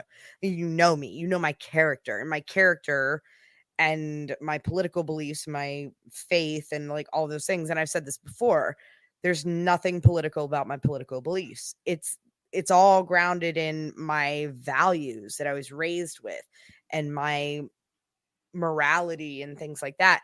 And then I hear these comments, particularly from my lefty friends, which is odd because I'm very lefty, oh, libertarians are this, that, or the other. And I'm like, have we met? And it's crazy to me. It's astounding how many will be like, you're all a bunch of rich, straight, old white men. That's the thing. Rich, straight, old white men. And I'm just like, okay, I'm barely one of those. Have you met our chair? Did you see our last presidential candidates? Did you we have that's verifiably untrue, but it's the reputation that we have for some reason. Yeah. Like I'm literally barely one of those. Yeah. It's like, and that would be white. And I say barely, I am white. I was raised in a white culture. genetically, like I don't consider the more Latin, and I don't mean Latin America, but like Latin Europe, Italian, Spain, like genetically, the KKK wouldn't welcome you with open arms, is what you're saying. Okay. they Gotcha. really would. So almost 0 for 5, pretty much 0 for 5. Okay, cool. Well, yeah, that's I don't know. That's Sam. I appreciate you bringing up that point because I do think it's a good one.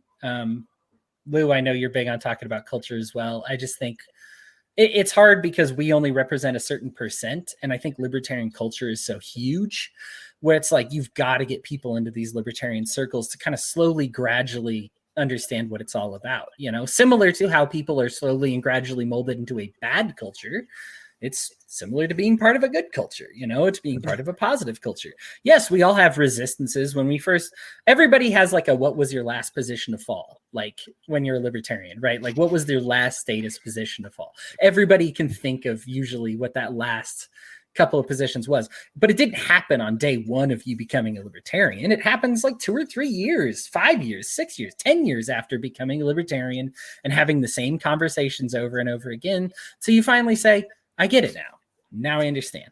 Well, don't they say it's 6 months from libertarian to anarchist? That's what I am told. It was mine took a little longer, but yeah, mine did too. To be fair, mine really did. Yeah, I think it was. Well, I mean, I voted for Trump in 2016, so I went from 2016 to. Okay. I know. All right. Good night. So it's like 2016. Like it's. Like a year later, I think I was pretty hardcore libertarian, and like I think I've only been an anarchist like past 9 months or something. So Elastic Giraffe says something that I was so ready to move on from this subject, but I think that this is a great one that I love. And this is, I always try to out-left my leftist friends. Coming at them from the right gets nowhere. Coming at them from an even more radical perspective gets them to reflect a little bit. Yes. I love this concept. I totally agree. Care about the environment more than a leftist. Talk about how the government's ineptitude at it and talk about how the markets do better at it. Talk about take whatever your lefty friend cares about the most, and I guarantee as a libertarian, you either should or will care more about it than they do. Like your solutions are just more not only radical but practical. I mean, they are more feasible. They actually yield good results. And I think that this is something that libertarians oftentimes we're resistant. We say like, no, global warming's not real, or no, like racism died in like the 1920s. I don't care about that anymore. Whereas if you take the opposite role and be like, no, I'm like wildly anti-racist. You should see what happens to racism in an open market. Just ask anybody that was alive during the fall of feudalism about what happened to the racists and people that didn't want to do business with other races. It wasn't pretty. And yeah, I love that. Thank you, Elastic, for that comment. Lou, why don't you go ahead and give us a piece of your mind? You know, I had one thought in mind, but this kind of brought me back to something that we kind of briefly rabbit trailed on. I think was it last week that I really kind of want to go back to is linguistics and evolution and how we communicate with each other. I think that is something that I come back to all the time. And it is 100% like as I took time to really study the mechanics of linguistics, I learned that, you know, a lot of our disagreements from left to right are less about the actual issues and more about how we define them. And if you go back through history and you look at these very politically tense times, you will find an evolution of definitions of terms before and after those events. Proletariat, bourgeoisie, like that, those things, and how they, Marxism, socialism, communism, things like that. Like now we're capitalism, socialism again is evolving. All of these terms, and it is so ingrained in us as human beings, I think, that we all want what's right. We may disagree on what's right, but half the time of what we disagree on is the definition. And we see that now, and we've talked about this briefly before. The definition of capitalism is, I think, the biggest conflict or miscommunication causing conflict in our country today, right? There's this huge divide between, conservatives and socialists, because it used to be Republicans and Democrats, right? Now, like, Republicans and Democrats are sort of this weird gray area. They're all kind of centrists, but you have your conservatives and you have your socialists. Like, there's no in between for these people. It's this divide has become bigger and louder. And the word capitalism seems to be the mountain upon which both stand for or against. However, they're on different fucking mountains. Right? Right. Yeah. And I think, you can step back and kind of look at it regardless of what your position is, that it's hairy, right? Capitalism, to someone more right-leaning, means a free market. Unfortunately, the capitalism we live in under America is not even remotely close to a free market. Eric Garner will tell you that. That's not capitalism. Capitalism would not get you murdered by the government for not giving Caesar what is his. Right? Yep. A little biblical reference for you there. That's not a free market. But so we cannot say that we live under capitalism. If your definition of capitalism is a free market. I believe, and from the left, they view being murdered for not paying taxes capitalism, right? Because that's what the right says we live under. Oh, America's a capitalist country. Okay, well, if it's a capitalist country, government goons are out killing men on the street trying to make a living because they didn't pay the government their share.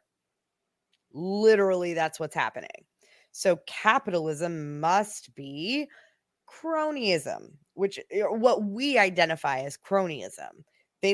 That word doesn't, it's not a thing, right? That is capitalism to them. And that is the biggest divide right now.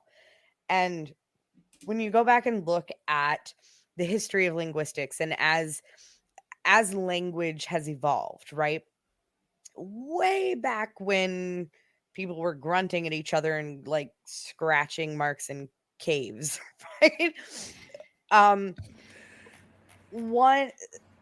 There weren't many words to describe many things, kind of like colors. So you have your primary colors, and then it expands and becomes more specific. And now we have things like mother of pearl, right? Like, how freaking specific is that as a color? It's not white. It's mother of pearl. And that happens in language as a whole. As it evolves, as cultures evolve, as issues evolve, and we as a society, we start dropping the politeness of the 50s, where we actually talk about the nitty-gritty. Words have to be more specific. The definitions of those words have to narrow. And one of the ones I think that we can most closely relate to in our lifetime, and really visualizing that evolution and that narrowing of a definition to be more specific in meaning, is the term racism. For a very, very long time, it was a generic term of not liking someone because of their race, right? It was a very sort of technical, mechanical definition. It was race and it was ism. You have a hate or a fear of a race, right? Now, as things have continued and these social and cultural issues become more in depth, and we as a society feel we can talk about them more, right? It's not like, oh, that's rude, we don't talk about politics and religion at the dinner table.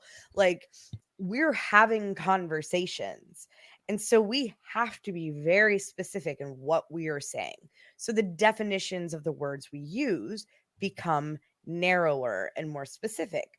So in the context of America and the United States and all of the history leading up to today, racism as it lives in our country has and is and always has been in it weighs more against people of color, right? You are racist against people of color because that is the system in which we live. And if you go to South Africa, it's completely different. So the definition of racism in South Africa is different than it would be here, and rightfully so, because they currently live under a system that is almost it obviously is very different. There aren't as many parallels. I'm being very generic here, but it is a little bit reversed, right? So in our context, in our country, where we are today, the word racism is very specifically aimed at the race in which the system was built against, right? And the idea that, you hear a lot on the right, and I don't mean necessarily libertarian right, I mean Republican, conservative, whatever. They stick to the oh, well, you can be racist against me and I'm white. I mean, okay. If you want to get real specific, we could be prejudiced against you, but the system of this country has not been built against you over the last 250 years. That's all it is. And we have the same issue with the word socialism. All of these things, even conservative and liberal and Democrat and Republican, the meanings of all of these things are so drastically different than they were 30 years ago. They're more specific. And if instead of just being like, nah, it's always been, just listen. The word isn't what matters. There's a point, and I think so many more people agree on a lot of the issues, but they're arguing over definitions. Call it a friggin' dingle hopper. I don't care. The main point, I think more people agree on than disagree on. People are arguing over definitions at this point, and that is a huge issue in our culture. But if you go back through history, this is an issue that has existed time and time again. As language evolves, our social and political climates and culture evolves with it. And you see this all the way back to biblical times and things written in the Bible. That today are taken in one context, but if you actually study non-religious but historical scholarship behind it and those things, it's totally different. We're just in one of those cycles again. This is what humanity goes through over and over. I know I'm kind of rambling, but that has been what's on my mind, because this is something that continues to come up over and over in almost every topic we talk about. It is so important. even if you disagree on a definition of a word, ask the person you're arguing with what their definition of the word is. Yeah. Then use that to make your point. And if you can't, maybe it's time to reevaluate the definition you're using. Yeah, and I will say one thing too, like I mean, definitions are changing, and some of that's just like humanity sort of evolving, changing and growing. Language is just continually becoming more and more beautiful, and in a lot of different ways. But there's the other part of it too, where it's not just someone's changing the language, it's like our perception is changing, and some of that's good and some of that's not good.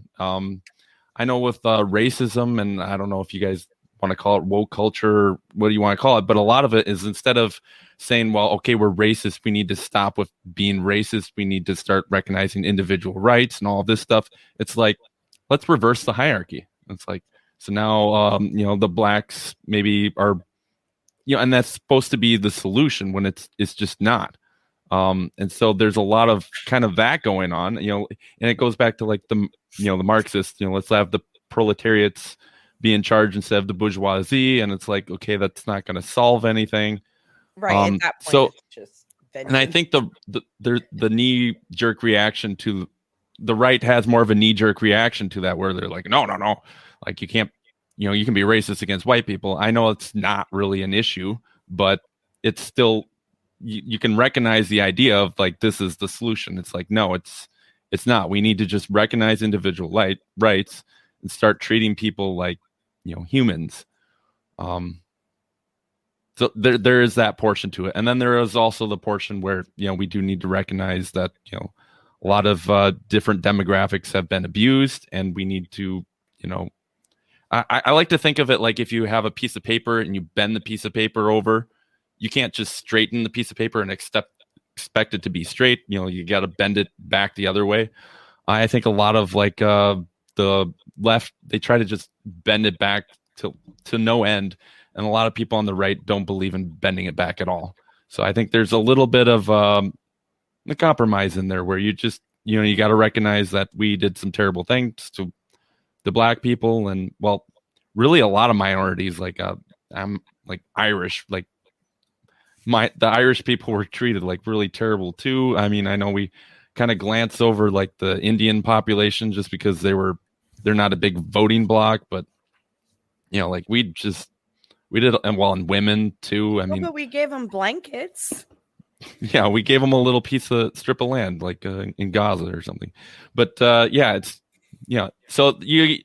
part of its language is evolving, part of its ideas are evolving, and part of it's just the whole culture war, and so on. It's a whole thing, I guess. It is hard. We want to fix a problem, but some people don't want to fix it, or they want to fix it too much. And it's like, well, there's like a quantitative thing that we're trying to do here. That's like, what's the right amount here? And like, there's something between like being like, hey, I want to help like black people catch up, because I mean, frankly, there's still people who are alive, who were around when like the USDA was giving out agricultural land to white people and not black people. Like these things are still like very much recent. When you look at human history, these things are very recent. The founding of America is very recent. We already know that was super racist. So obviously, like, things aren't perfect now. There's still things that we have to do. That being said, I do agree with your point, Sam. I think and I guess I would even add, I know you said it's not as big a deal, but I think that you are going to get Martin Luther King Jr. was brilliant at this, because you're going to get no white people on your side as allies if you're constantly calling them white devil, if you're constantly talking about how they're genetically inferior, or if you stay silent when somebody who's on your side does the same thing. You look at this happened a lot with like feminism. To bring up another example, was like 98% of feminists are like women equality, like good, normal. Most feminists you meet are pretty normal. There's 2% that want to raise men in tubes and harvest their sperm, and men no longer get to be on the planet. Right. And like, I mean, like people will quote, like when somebody quotes like Andrea Dworkin unironically, I'm just like, do you know what message that sends to like every other normal, rational person that like could be an ally to feminism? But you're just like, oh, Andrea Dworkin's so great. You're just like, oh, dude, like that's the girl who requires you to be a lesbian, even to be a feminist, right? Like gross, like stop it. Like that's so stop quoting gross people. And as then, a leftist, I have to say, I promise you, those loud ones that get the headlines, like they represent the majority. We cringe too. It's always loud minority, like in any group. It is. But here's the issue: is even so, like you'll go to like a major news site. I just saw the other day. I forgot which one it was, but they still have a page, like news, politics, weather. Andrea Dworkin quotes, like it's on like their head bar, and you're just like, oh geez, like this is still like very much a part of your personality. Like I think it goes a long way. Like for me, I think when you call out somebody that's like on your side, you gain a lot of credibility for yourself. I think when you say like if you were part of Black Lives Matter and you were like, listen, if you were part of the people breaking into buildings, stop it, you're awful. Like you just like, and I think that would have, because I think unfortunately what it is it's less about what they say and more about the silence, that there is a great deal of silence that happens when you know, during your side, because, and I understand it, it's defensive. I mean, libertarians get this too. When somebody tries to poke a hole in our theory, instead of saying, no libertarian has done anything wrong ever. They're always great and always fantastic. And we're all perfect. And libertarianism is awesome. And it's basically a utopia. Instead of being like, yeah, that libertarian sucked on that issue. Like what he said was a terrible thing. You can even say, I generally like that person, but this is a low light. Like this is a bad quote, and I don't agree with it. I think libertarians are actually fantastic at recognizing faults in other libertarians. Like we're actually very, very good at that. We're just like, well, I mean, we really like this guy, but let's point out this glaringly, this minor detail of this thing that got wrong, and like let's just talk about that forever. Like I think that's true. I think it's more so when we talk with people outside of libertarian That's circles. probably true, yeah. Because yes, inside libertarian circles, oh my goodness, it is nothing but a gossip show. Like it is just, yeah, like you are right about that. I'll give you that. But I guess so to bring that back around, like I wanted to say that, but also, oh man, she said so when we talk about like fixing a lot of this language that we use, this was it.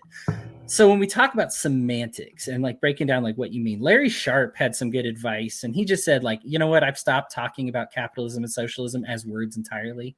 Yeah, I've just stopped. I'm not using them anymore. And the funny thing is you'll find if you talk about the best economic practices and refuse to use the words capitalism, socialism, or you don't talk about taxation as theft and the Fed, you just use as generic a terms as you possibly can, you will be surprised, shockingly surprised, how many diehard socialists and capitalists are like, oh yeah, I'm all about this. So you're like, okay, so we both can be on the same page, but you're letting these words divide you. And ultimately, we have to suck it up, and we have to say, like, okay, do I care more about winning this argument, or do I care more about changing this person's mind? It's hard. I'll admit I get a pride issue because I absolutely love the study of economics. I will even say this, I am in love with capitalism. As a concept, I find it fantastic. I look at what the early detractors said about capitalism, and it makes me love capitalism even more. Like, I'm just like everything that like those people hated about it, I love this thing.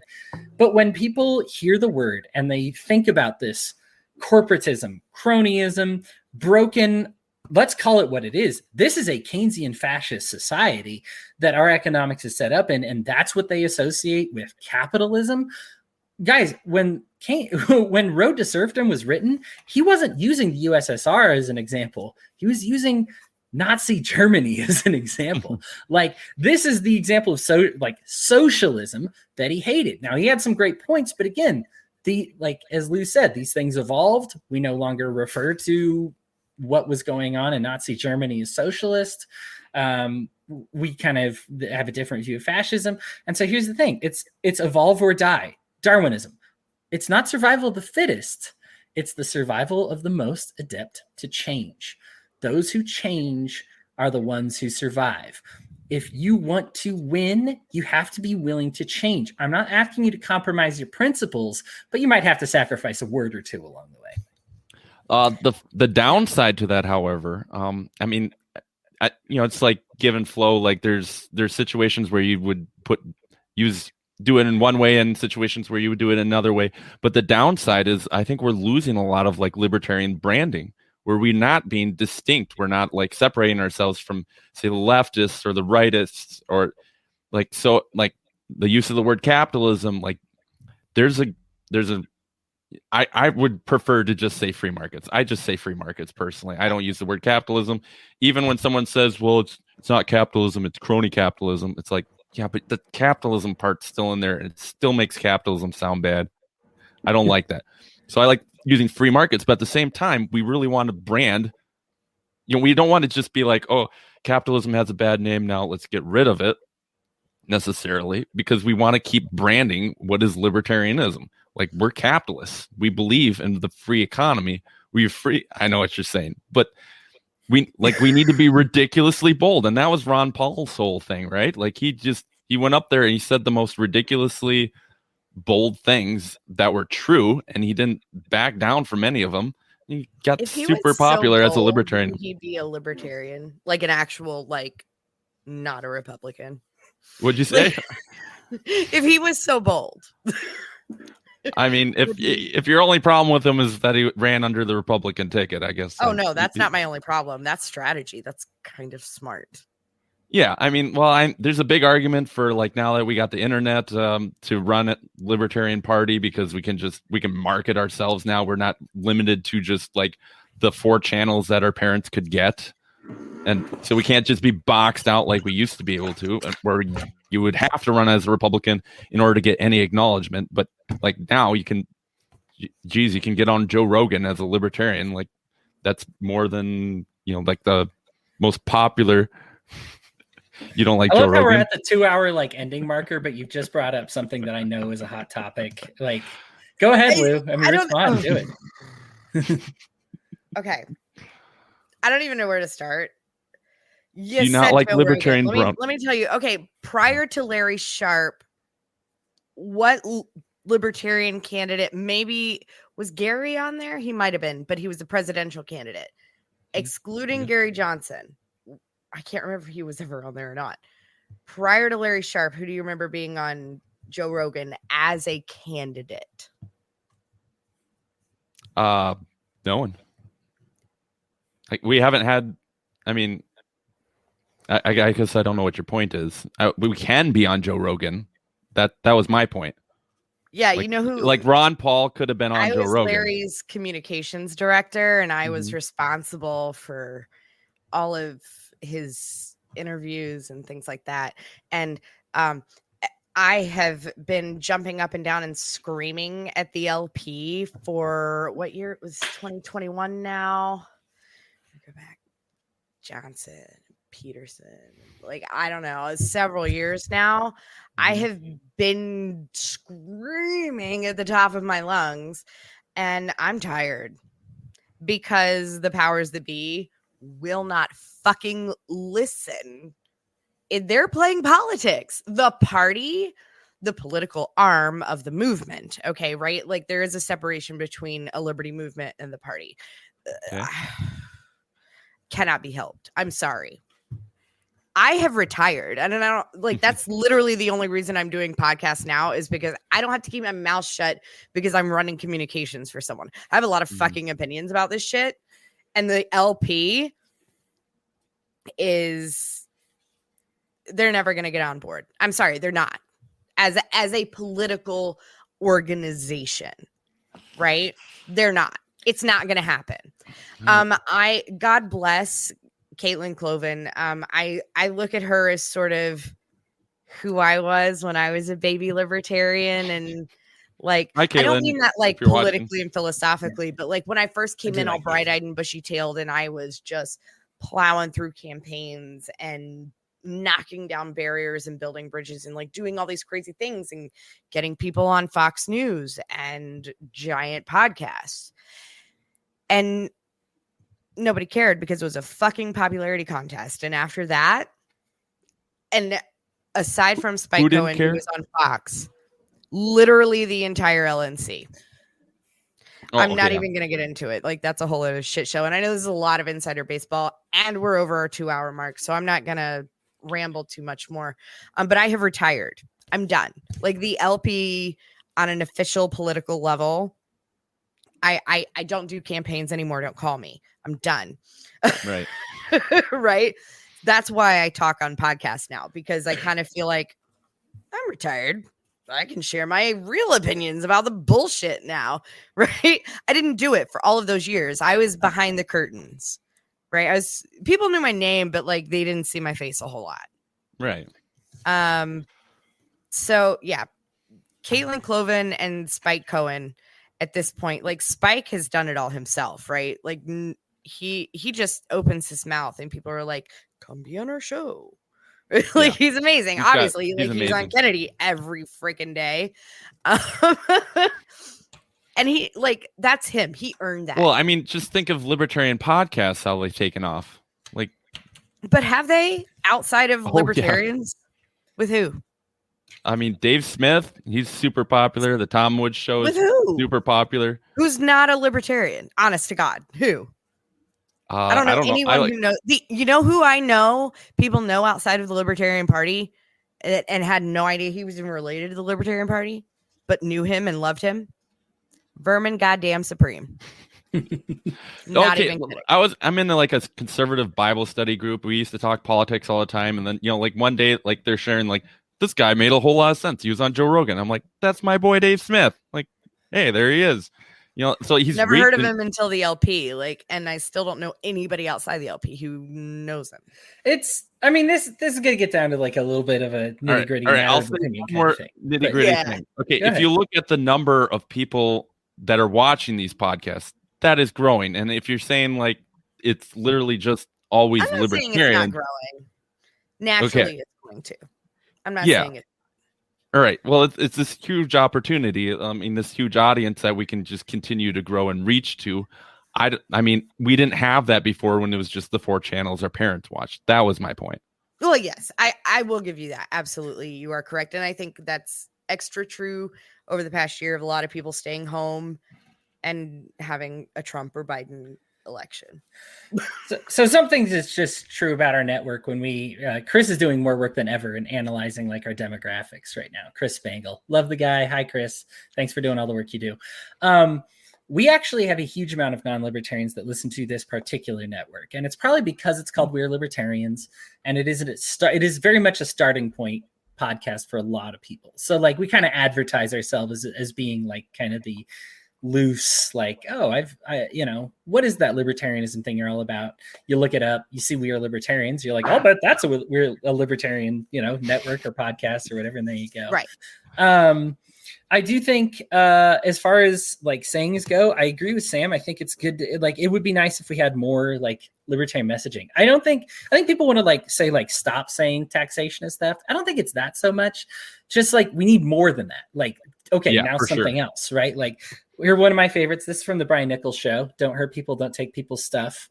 Right. If you're a Patreon, you get this bumper sticker in the mail. It's great. Oh, nice. And I really like. Yeah, don't hurt people. Don't take people's stuff. Really great. And that's another great one. But we just need more of it, right? Like, I mean, it feels like the left and the right come up with a new slogan every day. And I hate to even make this reference as like a super lefty. But we made fun of Austin Peterson for being the like bumper sticker guy, right? He spoke in bumper stickers. Freedom ninjas. But people remembered a lot of things he said. Yeah. It's branding. Yes. It's the way it is. And like you, I think this is on point with your original point, Lou. You evolve or you die. I don't like having to boil down my entire philosophy to 140 characters on Twitter. I don't like having to put it. Do you think like all memes are so incredibly nuanced and encompass the whole? I mean, this is the whole. There's always the well actually crowd on a meme, right? Because like, yes, of course there's a well actually. It's a meme. You're not able to incorporate all these little itty bitty. Like, what do you want to write? You're not reading the books that we write. Maybe you'll watch our memes, I guess. Like maybe you'll listen to a podcast. It's just a matter of hitting people from every angle. It's hitting people from every angle. Hit them with memes, hit them with the books. Like people that get angry about memes, I'm just like, well, if you're not reading the books, then I don't really care to hear from you because you didn't listen. That's how I became a libertarian, was memes. Like that. Okay. That was my gateway drug, literally.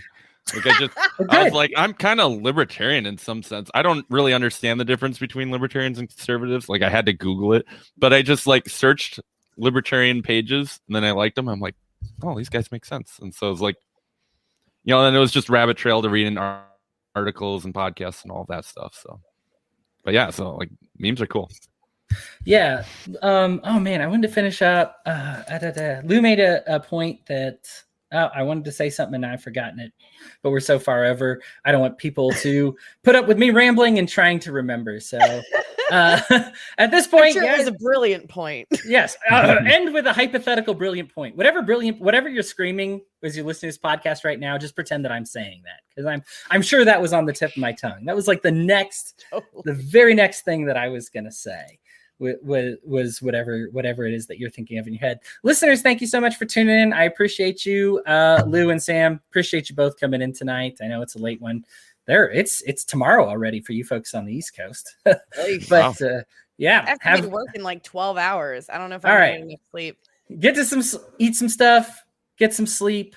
Everybody, thank you so much for listening. Just listening is the number one most helpful thing you can do. If you download podcasts, even if you just click on our YouTube, click on a podcast, it all helps. It raises money for the network, which makes there more that we can do. And we are growing. The show is growing. We have more and more listeners every single week. We're going up and up and up, and you're part of the reason we're successful. So love you all. Appreciate. Have sweet dreams, and I'll talk to y'all later.